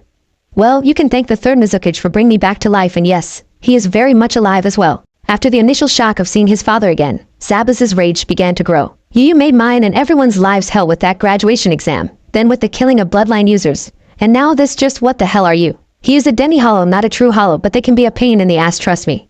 I had to deal with the same thing for Gaara, the Kazakage's kid. Some nutjob priest was taking control of the Shikaka, Naruto explained, but that mad Zabuza even angrier. You will pay for this. I am going to wipe you from existence. He yelled in a blind rage as he charged at him. Naruto and the others told to him to stay, but they yelled on deaf ears. As soon as he got within striking distance of the demi-hollow, he struck out with his blade, only to find air. Then, the man appeared before him and jammed a fist in Zabuza's chest. Foolish son, I am the one who taught you everything and I always beat you. The father then gave an evil smirk and ripped out Zabuza's heart, but no one ever saw his soul. Naruto wondered he just passed over to see his son. Naruto growled and took out his blades while activating his Yuzugan. Mei-san, cover me. Today we are talking this thing down. Mei nodded and preformed two jutsu. A corrosive mist that just irritated the dead man, but when she sent out some lava bullets, he dodged like his life depended on it. While this was happening, the Yuzugan was yet again copying the bloodlines that this woman had. Quickly shaking off the feeling of copying the bloodlines again, he activated his cannon blade and blasted out a wave of pure lava from the blade. Naruto smirked at everyone's shocked looks as he incinerated the annoying demi-hollow of the second Mizukage. He turned to the others and shrugged. What? It is my bloodlines. They seemed to buy it for now as Naruto saw that Yagura was wailing up. He walked over to the young boy Fro. He had not aged since he had been possessed by the second Mizukage. He was probably Naruto's age. Hey, hi. What is going on? The last thing I remember was looking at the third Mizukage Sharingan eye. Naruto sighed as he offered a hand to Yagura. Well, that is some new info, but let's just say, not everything is as it seems. Naruto said as he began to explain a lot of things. Yagura was shell-shocked. All this time that he had been asleep. He had really been a puppet of some sick man's crazy desires. I am sorry, but that is all I can really say, the boy said as most of his soldiers went to home to rethink their lives. All that has happened over the years was just a sick lie to them. Well, it does not matter at the moment. You are safe now, Naruto said as he took out some ink and a brush. Yagura, I want you to join my group. There are others like us and I have found a few already. My girlfriend Fu is one and a Kazekage's kid as well. I see then I am and I wish to do good now. Yagura said as Naruto nodded and started to apply the seals. He then explained to everyone what was going to happen and about what he thought was going to happen to him. Well, if that happens, I want you to visit us, and when you get that soul village up and running, we would love to be your ally. Mei said with a smile. Thank you, Mei-san, and good luck with reforming this place. You are going to need it. Naruto deadpanned. Yes, well, we have been fighting for a long time, so we should be able to do that. Ao said from his spot next to Mei. On another note, you said you have a bloodline as well. What is it? Naruto smirked and said, actually, I got 3. That made everyone's eyes widen. You see, the scene of the spirits is part of one of my bloodlines. That is called the Shinigami bloodline, where it gives me the power of one. The Shinigami that you all are talking about is actually the king of the Shinigami. Wow. Chojiro said wide-eyed and pretty much said what was on everyone's mind. Yeah, the second is something that everyone knows. The energy that lets Hinata use her super strength, physical energy. Now, the yellow flash is the same case since he is my dad. But he had to create some kunai to direct himself to the spot he wanted to run to. I would not try without using the kunai, trust me. Naruto said while rushing his back, making everyone's sweat drop. That is why I prefer to use spirit energy, and use the flash step. Oh, and could you not tell anyone that my father was the yellow flash? If that is what you want, Mei said a little uneasy about being in front of the yellow flash's son. She did have to admit that that man go out a son before he died. Now, my third one is called the Yuzugan. It lets me copy bloodline jutsu but not normal jutsu. Naruto explained. He looked at everyone to see that they all had flabbergasted expressions, but none more than Mei herself. Naruto, would your mother be Kushina Uzumaki? Yeah, how did you know? Asked the blonde. Kushina and I were best friends back in Whirlpool Country. When it was destroyed, I thought I lost her, but I guess she lived. So how is she? She died when I was born, Naruto said sadly. Oh well, I have some good news for you then. Naruto quirked an eyebrow at this. She said that if she ever had a kid that I would be your godmother, and since I know you probably got my bloodlines, here is a scroll for you to learn from, she said as she handed him a scroll full of jutsu. Then she leaned in and hugged him. You take care, Naruto. Thanks, Mei, Naruto said as he hugged her. Ao and Chojiro were happy that Mei had some family, but Chojiro was a little peeved that Mei was hugging someone other than him. After that, he left through the gates, waving to his family in the Mist Village. He had plenty of time to get back home. After all, the old man thought that this mission would take longer. So he decided to travel the border till he needed to get back. 3 days later, Naruto sighed at the gloomy atmosphere of the Valley of the End. This place may have been the ending battle between Madara Uchiha and Hiroshima Senju, but that was it. Whatever happened between those two pretty much killed the land. With a shake of his head, he leapt away from that depressing place. As he was traveling, he sensed a few halls ahead of him, and it seemed that they going after some high-level shinobi. That was not good. Even high-level shinobi had trouble with hollows. Naruto smirked as he raced through the trees. These hollows were starting to show themselves more and more. They were becoming pests that needed to just go away. He reached the edge of the clearing to see that there were 15 hollows surrounding what looked to be an important caravan. He looked to see that they had Iwa's headband on. That made him hesitate for a few seconds before scowling. These guys were still human, so it did not matter to him. They might still hate his father, but that was no reason to hate his kid, especially if he saved them. He saw a couple of the hollow eat one of them whole and growled. Now was the time to help. He used flash step to get over them to knock away a rather large hollow that was about to crush a very small old man. Not while I am around, he shouted, and the large hollow curse. Damn you Shinigami, no matter. You will die and no longer be a pain in our side. The leader of the hollows growled. Of course the old man and his 2 remaining guards looked at the boy like he was nuts. Boy, you should go. These monsters are not easily beaten. The old shouted at the blonde. Not so much, old man. Naruto smirked as one of the hollows came straight at him. Naruto jumped up and took one of his swords out and stabbed it in the mask. It roared in pain as it dissolved into this air, much to the shock of the men behind him. Their mask is their weak point. Very interesting, said a man with odd red body armor that covered most of his body. The man also had a large hat that had the same armor covering it, so all we have to do is pierce their masks. Easy for you to say, Han, mumbled the other man with IWA-type armor, and an odd dark mark across his face. These things just killed all of our men. Rashi, you and Han are to help this boy in defeating these annoying creatures. The old man said. Yes, Sachikage-sama. Both men said, which made Naruto widen his eyes and then smirk. Well, alright then. Naruto cheered as he charged into the fray. As he fought his own group of hollows, he could not help but observe the other 2 fighters. The red armor one used steam-based jutsu and was really cutthroat with it as well. The other one used Samad taijutsu, making them back to each other before destroying them with a lava geyser of all things. Naruto smirked as he slashed through 2 of the hollows before using his insane strength to punch the next one in face far, far away. The last hollow he had to fight was the leader of the hollows. You are indeed skilled, young Shinigami, but I am going to kill you. It yelled as it charged him. Right. Naruto deadpanned. Come from the void of nothingness, Semnes. Naruto called out as his small blade morphed into his cannon blade. This might be overkill, but I want to try it out. For element destruction, Konoha Amizu Kumo. IWA 4 large beams of energy shot out of the cannon blade, each with the 4 main elements surrounding them. Holy sh dash. The beast yelled as it was swallowed up by the blast of energy. As Naruto's sword went back to normal, the 3 IWA shinobi walked up to the boy, a bit gobsmacked that the boy had this much power. Finally, the old man spoke. Boy, that was impressive. You also look like the 4th Hokage. Are you his son? That was the big question. He could answer it in a few ways and any one of them could get himself killed. So he just decided to wing it. Yes, I am. There was a long silence before the old man smiled. Good. Then I can finally tell someone from Konoha that we don't hate them. Besides, the Yondaime was a great shinobi. Most of the simple-minded fools that hate Konoha are now missing ninja. Anyway, I am Inoki, the Tsuchikage. Oh right. My name is Naruto Uzumaki, Konoha's Shinigami. I always thought that Konoha's Shinigami would have been older. No matter, you saved us, so what would you like for us to do for you? Naruto was shocked at first but soon got over it as he began to think about it. Do you know any demon containers? The 2 men froze and looked at their Kage for an answer. What would you need them for? Inoki asked with a raised eyebrow. To this, Naruto started to explain everything again. At the end, I could tell these 3 men were pissed off at Konoha, but they could not do anything about it. Inoki agreed with the seals on the demon containers and that Naruto visit IWA someday to set up the future alliance. After that, they left, bidding Naruto good luck on his quest. Konoha Danzo's hid out. Danzo growled to himself as his son left. He was losing the brat to Naruto of all people. Losing to that brat as well. Came the voice of a very familiar winged tiger like Hollow. Tigre Alato, winged tiger, it has been too long. What do you need? Asked Danzo, his anger gone. Master has sent me to the others. The time has almost come. We need to get stronger than we are. I see, so he wishes that we speed up our progress.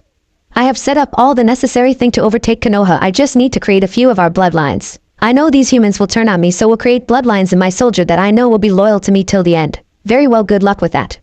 Besides, you and your girlfriend will be more than enough to take this pathetic human hive over. Good luck, Awekure Eyes Hollow Root, Tigre Alato said as he disappeared. Hamura, Kohara, let's get started. Danzo said as 2 zombie-like council members walked in, and Danzo just gave an evil smirk, not knowing what was going on above them. Konoha ground level. Thing were a mess to say the least.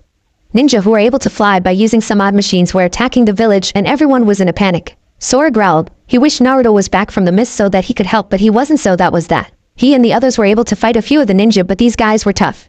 He soon came to a rooftop that had Niji and Shikamaru. The 3 of them were watching the flying ninja retreat. What do you think is up with them? Asked Shikamaru. Simple, they ran out of chakra. Niji stated. Great, now we can plan a counterattack. Sora said. Right, let's go to the Hokage and ask what he thinks what we should do. Shikamaru said as the 2 other boys nodded. Was Naruto in a swamp? Thank God for water walking. Who knows what kind of poisonous creatures are here? Naruto said as he walked along the water's surface. I really don't want to find out. He then decided to look up and to his surprise, a ninja was coming straight for him. Fly thanks to some machine. He of course flipped out of the way when kunai were thrown at him. The hell is wrong with you? All Konoha ninja must die. The flying man said. Yeah? Who says that? Naruto replied. Says the people of Sky Country after our defeat in the Second Great Shinobi War. Man, these people know how to hold a grudge. Naruto thought as he woke up Kira. Kira, let's fly. The raven nodded as she melted into his back. The hell? Yelled the Sky Ninja. Surprised? Well, you bakas aren't the only ones who can fly, Naruto said with a smirk as he had wind circling himself, effectively going into his Kajuba Furyu, Spiral Gale Fist. So with a sonic boom, he charged straight at the Sky Ninja frozen in fear. Since he didn't move, the man got his face caved in and twisted around as he was sent flying back. All Konoha shinobi must die my ass, Naruto said as he deactivated his wind taijutsu style, and Kira fell asleep on his shoulder. Nothing but a bunch of widows who talk big. He then began to walk towards a village in the distance. Another flying ninja saw all this happening and flew off to tell their master of what he saw. About halfway to the village, Naruto decided to rest and check in with Konoha. Sora, are you there? Oh, thank God, Naruto. Where are you? We just got word that you helped miss the village rather quickly. The hell are you? Yeah, that figures. I ran into some hollows that were attacked at Sachikib's caravan. Didn't want IWA to blame us for the death of their Kage. Right, the old man wants to know where you are right now. Sora said. Near some village at the border near a swamp. Naruto deadpanned and he knew that somehow that Sora was talking with the Kage. Okay, Naruto. I will make this short. A bunch of Sky Ninja attacked the village, and we took some losses but not that much. However, a man named Shino helped a lot of our injured and sighed that some of the Sky Ninja were attacked that village you are headed to. He's worried about his student, Amaru, so the Hokage is sending a 3-man cell to protect him as he goes over there. He also wants you to protect this Amaru. He described her as a tombo. Sounds like a plan. Oh, and tell the old man that I just took out a Sky Ninja over here. Seems that they are attacking over here as well. Naruto commented. Alright then, and remember this INA ranked mission because they attacked us and all that. Sora said through the link before he cut it off. I think I could use a little more help than that. Naruto thought through the link. What are you talking about? Came 2 voices that Naruto smiled at. Phew, Gaara, nice timing. Anyway, I am at the border of Fire Country near some village by a swamp. Apparently a group of Sky Ninja went and attacked Konoha, so they need me to protect some doctor's apprentice in this village since Sky Ninja are attacking over here. Oh joy. You wanna help? Absolutely. I have been waiting to test out my new powers. Fu said with a giddy smile. I am a bit far, but I will see what I can do.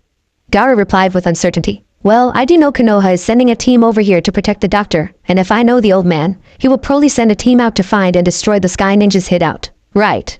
We are on our way. Came 3 voices then too. Okay, then seems Yagura wishes to help as well. Naruto commented as he got back up and ran the rest of the way there. A day later with Konoha at the beach. Well, this is annoying. That jerk wants us to defeat a few of the Sky Ninja. Sai said to Sora. They were currently on a cliff, overlooking the massive ships that had all the Sky Ninja on them. Well, Shikamaru has a great plan, but I'm wondering if those birds of yours will actually hold us. Sora commented. They will. I have rode on them before. Sai reassured him. Well, I guess that is it then. Let's go kick some ass.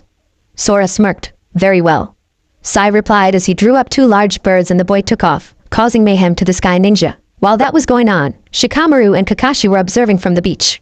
The plan is going smoothly, Shikamaru. Thank you. Now our 4th member just needs time to prepare. Right, Kakashi started to say before they felt a chakra presence coming out of the water. What they saw was a boy in green clothes with what looked to be a sword in his hand. I am not too late, am I? The boy asked. Who are you? Kakashi asked. I am Yagura, the former 4th Mizukichi. I heard from Naruto what was going on, so I decided to help. I think Fu and Gaara are coming as well, but I do not know if they are coming here or straight to Naruto. Yagura informed them. Troublesome blonde, alright. Shikamaru said as he radioed his 4th member, telling them they had company that was friendly. Through all of this, Kakashi wondered what Naruto did to gain Yagura as an ally. Yagura-san, if you were the 4th, who is the 5th? Kakashi asked. Oh, that is an easy one. Naruto's godmother, Mei Tarimi, is the 5th Mizukichi. Yagura replied to hear Shikamaru mutter troublesome while Kakashi had a flabbergasted look on his face. Yagura just kept on smiling. Konoha, Hinata, Sasuke, and Sakura were the ones who were picked to protect the doctor named Shino. They were already at the gates, but Shino seemed distracted for some reason. I wonder why you are not here, Naruto. Sasuke gave Shino an odd look as they left the Hidden Leaf village. Back with Naruto. Our blonde hero is walking through the streets of the village near the swamp. People took one look at him, and then got back to what they were doing. It would seem that they have had odd people pass though through this place before. Not that it mattered to Naruto, Since he didn't really know who the person he was trying to find, so he asked the nearest person to him. "Excuse me, old man. What do you want?" "Well, I have been sent to protect some girl from a bunch of sky ninja, at least I think so," Naruto said airheadedly, making the old man sigh. "All that I know about her is that she looks like a tomboy, and her name is Amaru." "Oh, her." The old man rolled his eyes and said, "Try the outskirts of the village. I think that silly girl wanted to check out something odd." "Alright, thanks," Naruto said as he left. Even though he got a very vague answer, it was a start. Like Shikamaru says, troublesome. Another day later, the village was bigger than he thought, but even though he circled the place, he went into the nearby swamp to see if she was in there. Eventually, he found her, and she was in trouble. Sky Ninja were pursuing her. He smirked as he had the perfect entrance for this. He had Kira merge with him, and went wind style again. With a vicious smirk, he shot off toward her attackers. As Amrao was running from her pursuers, she heard a rather large sonic boom. She turned to see a blonde guy with black wings taking out her attackers with ease. In fact, all he did was use his swords to stab the thing on their back and it exploded, getting rid of the Sky Ninja. The boy then did a flip and land on his feet, his back facing her. "Wow, could have been a better entrance," Naruto said as he got back up, his wings turning back to Kira. "Well, maybe you should have backflipped so you were facing the flames," Kira deadpanned. "Yeah, I should have done that." Amaru couldn't help but fall anime style at the scene of Naruto talking with a raven that could talk. "Oh, thanks for helping me. But who the hell are you?" As if just noticing her presence, he said, "Oh, name's Naruto Uzumaki. I was sent to protect you. Seems your master is worried about you." "Oh," Amaru said as she blushed at the fact that her master was worried about her. "Just look her up, I am not describing her." "Okay, let's head back to your village because they are probably already there," Naruto said as he started to walk away and Amaru followed. Along the way, they talked about random things.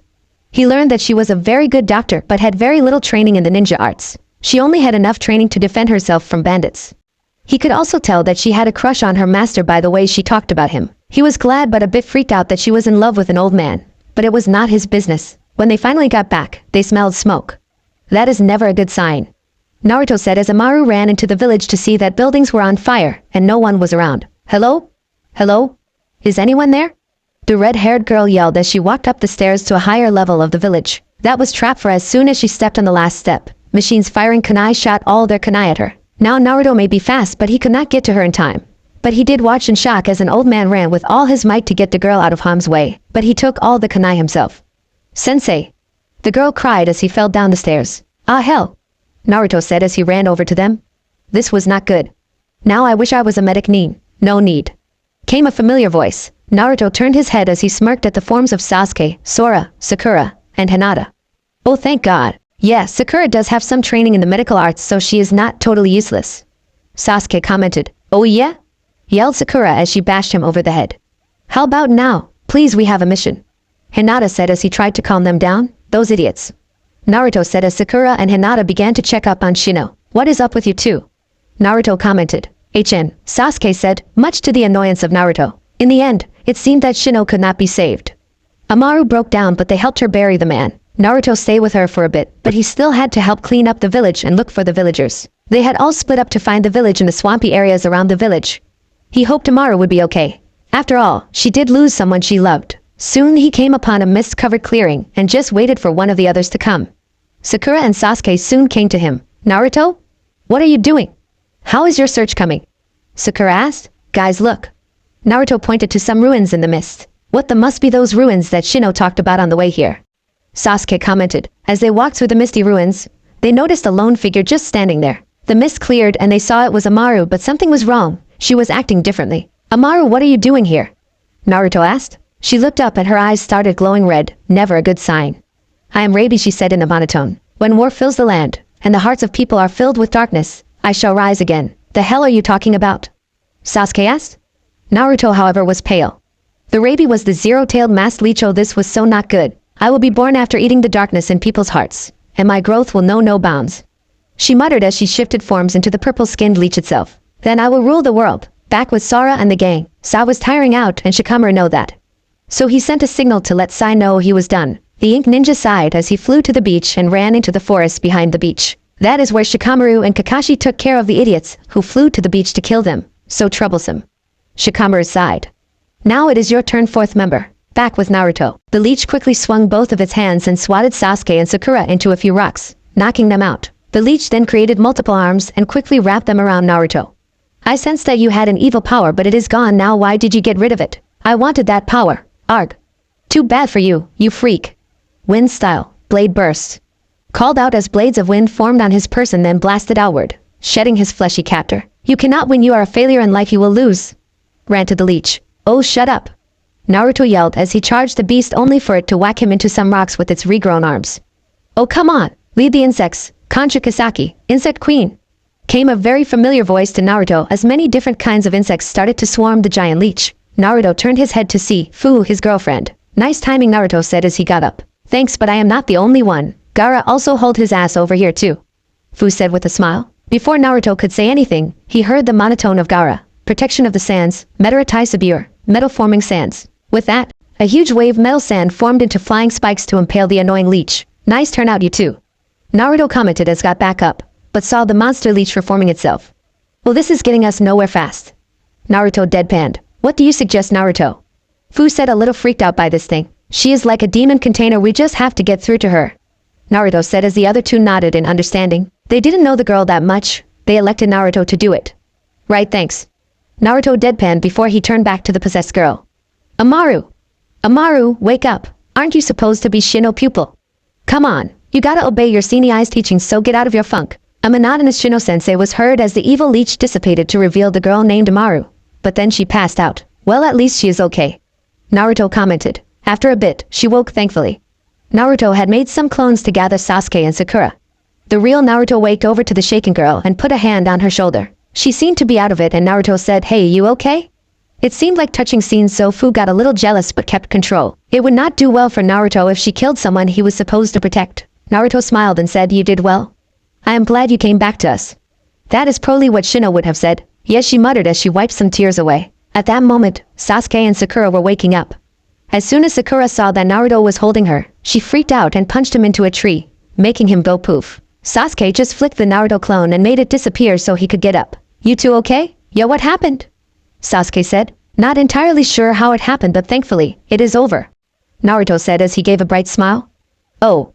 These two are Gaara from Suna and Fu from Taki. Naruto introduced his two friends to the two members of Team 7. Oh, so this is your girlfriend?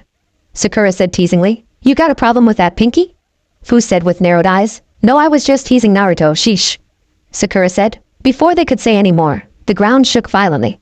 Naruto decided to go into the ruins to see what was up. Amaru also wanted to, but Sakura and Fu said not, but Naruto said it was okay, so Gaara went in with them. Geez, Sakura said. Well, let's go find those villagers.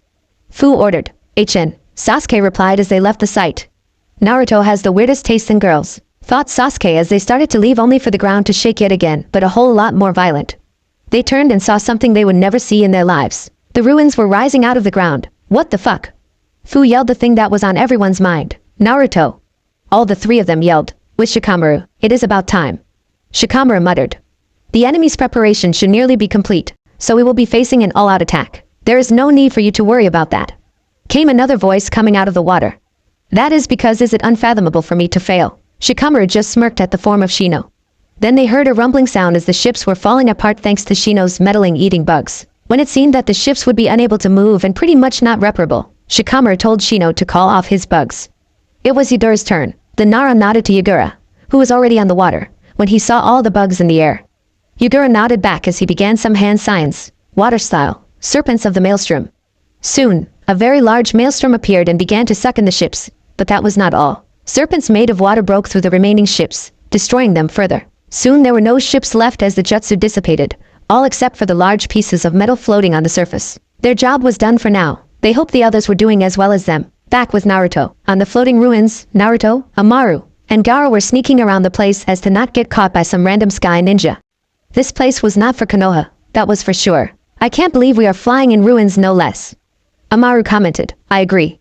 Gaara replied. I have seen it all now.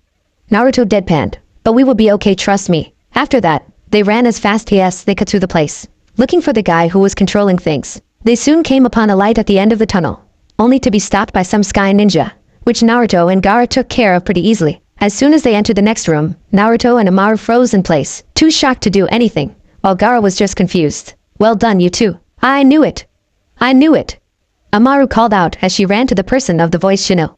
Naruto, however, was rooted in place. She leapt into the man's arms and cried, I believed it. I believed there was no way you would die. Why are you here, mister? Naruto said as he walked forward. What is the meaning of this? The man smirked and said, there's only one way I could be in this place, Anchor Vantion. I guess simpletons like you would not get it. At this, Amaru's eyes widened. Her master never talked like this. It may look like some flying ruins, but it is Sky Country's greatest creation.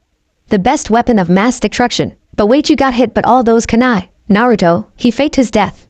Kira spoke up from his shoulder. It would seem was playing us all. Seems that bird figured it out. In any event, she's correct. It was easy to fool Sakura and Hinata into thinking I was dead. While I was gone, I just had to repair my organs with the body revival jutsu. At this, Amaru had a shocked look on her face as she looked up to see that her master had an evil look on his face. Never heard of it, must be some forbidden crap. Naruto growled out. He was beginning to hate this guy. I see Gaara finally spoke up.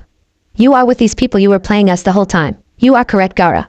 Shino smirked as he grabbed Amaru's head and threw her toward the two boy, which he just crashed into Naruto. Ah hell, Naruto said as he slowly got up, making sure not to hurt Amaru.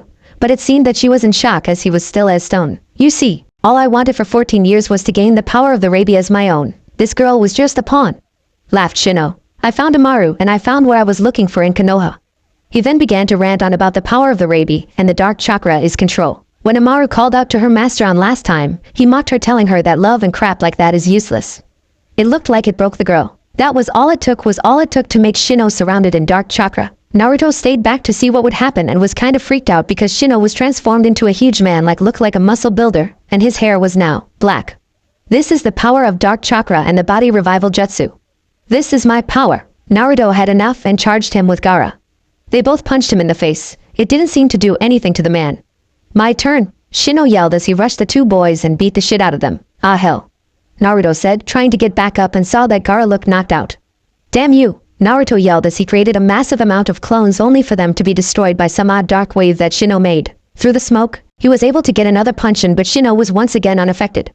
Shino smirked and punched Naruto into a wall. The large man then sat down in a large throne and said, so, this chair was meant for the prefect-bodied king. Like hell, Naruto started as he got pissed off and started beating Shino into the ground. I would accepted you as a king.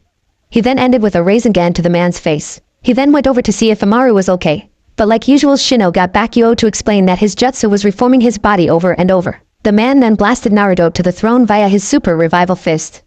After a few more rounds of beating the shit out of each other up, Shino knocked Naruto back over to Amaru. The power of love is weak. Destruction is power. You idiot. Love is stronger. I love my teacher, my friend, Fuchan, so much that it hurts. Naruto yelled at the man. Then let's hear it. What did Amaru's love turn into? Shino yelled, which made Amaru look up. In the end, she will just be hurting. Why? Shut up. Naruto yelled through with this crap as he charged the man again, only to blown back by some dark energy. Naruto? Amaru asked as he saw Naruto just lying there. My power, that didn't hurt at all.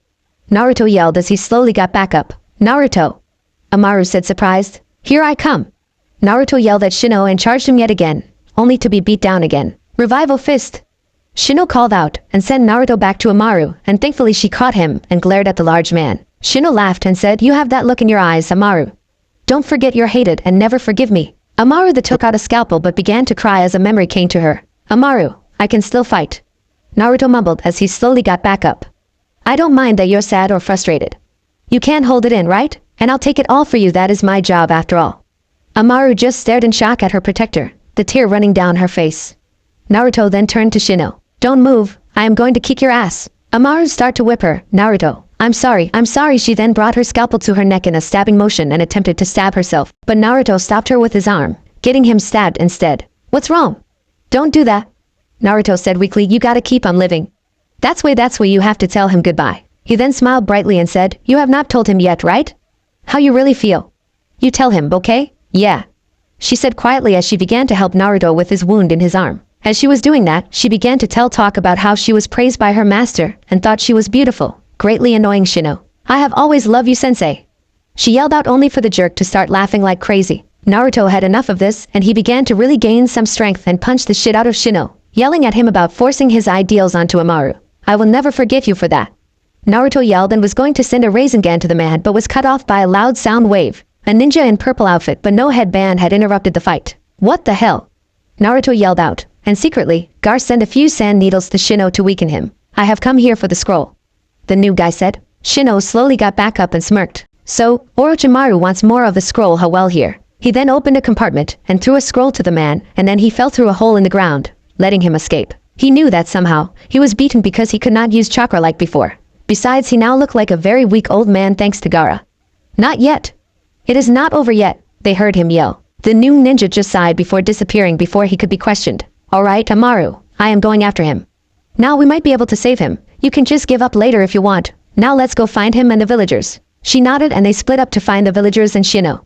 What she found was all the villagers and Hinata and some holding cell. Naruto and Gaara found the passage to Shino, who using the room he was in to suck all the chakra in the area and help himself to turn into the leech itself. They cursed at this fact and well there was not much they could do. Then Gaara had an idea and sent a crap load of chakra to the leech and Naruto caught on. Sent a massive amount of his own chakra to the beast, overloading it and pretty much destroying it from the inside out, and in the process killed Shino. Though the decrepit old man did tell them that even didn't know what was going to happen. Naruto cursed and told Gaara they needed to get out of there, and he agreed. They ran for all they were worth. Of course the remnants of the leech were going crazy in the place. Once they were at the entrance, they saw Amaru and all the villager plus Hinata and some boat-looking thing. Oh thank God you guys are okay. Naruto called out when he saw them. Hinata looked and said, Naruto-kun. Along with Amaru, Naruto looked around and saw a lever of some sort that probably launched the boat off the flying vessel they were on. So he ran over to it, and he heard Gaara yell from the boat, Naruto, what are you doing? Hey, someone has to get you guys off this thing and destroy it. Besides, if my eyes are not playing trick on me we are over water, and you don't do so well with water. At this, Gaara looked over the boat and indeed see the water. Now Gaara is usually stoic about a lot of things, but water and not one of them. Water! I can't swim. HH. He started freaking out, and it took Hinata to calm him down. Don't worry, I will be back, that is a promise. Naruto said, getting everyone's attention again as he pulled the lever. Naruto! Amaru yelled as the boat went soaring down. Naruto just smiled as he began to destroy the place with well-placed Raisengans. Down on the beach. At first they were shocked that a huge fortress was flying over them. But now they are not that surprised that Naruto is blowing it up with his powers. Troublesome blonde. Shikamaru said from his spot on the beach. What do you expect from him? Sakura muttered. Nothing less. Fu smiled while the others laughed. We should move. Kakashi said as the other agreed. Back with Naruto. I can't keep this up. Naruto panted from his position in the middle of the fortress. He then thought to use just one Rasengan to get rid of this place once and for all. Do this, here is a taste of my new jutsu. He yelled as he charged a Rasengan but kept on feeding chakra to it, and eventually, it turned pure white as no one could see through it. Time to end this. Hurricane Rasengan.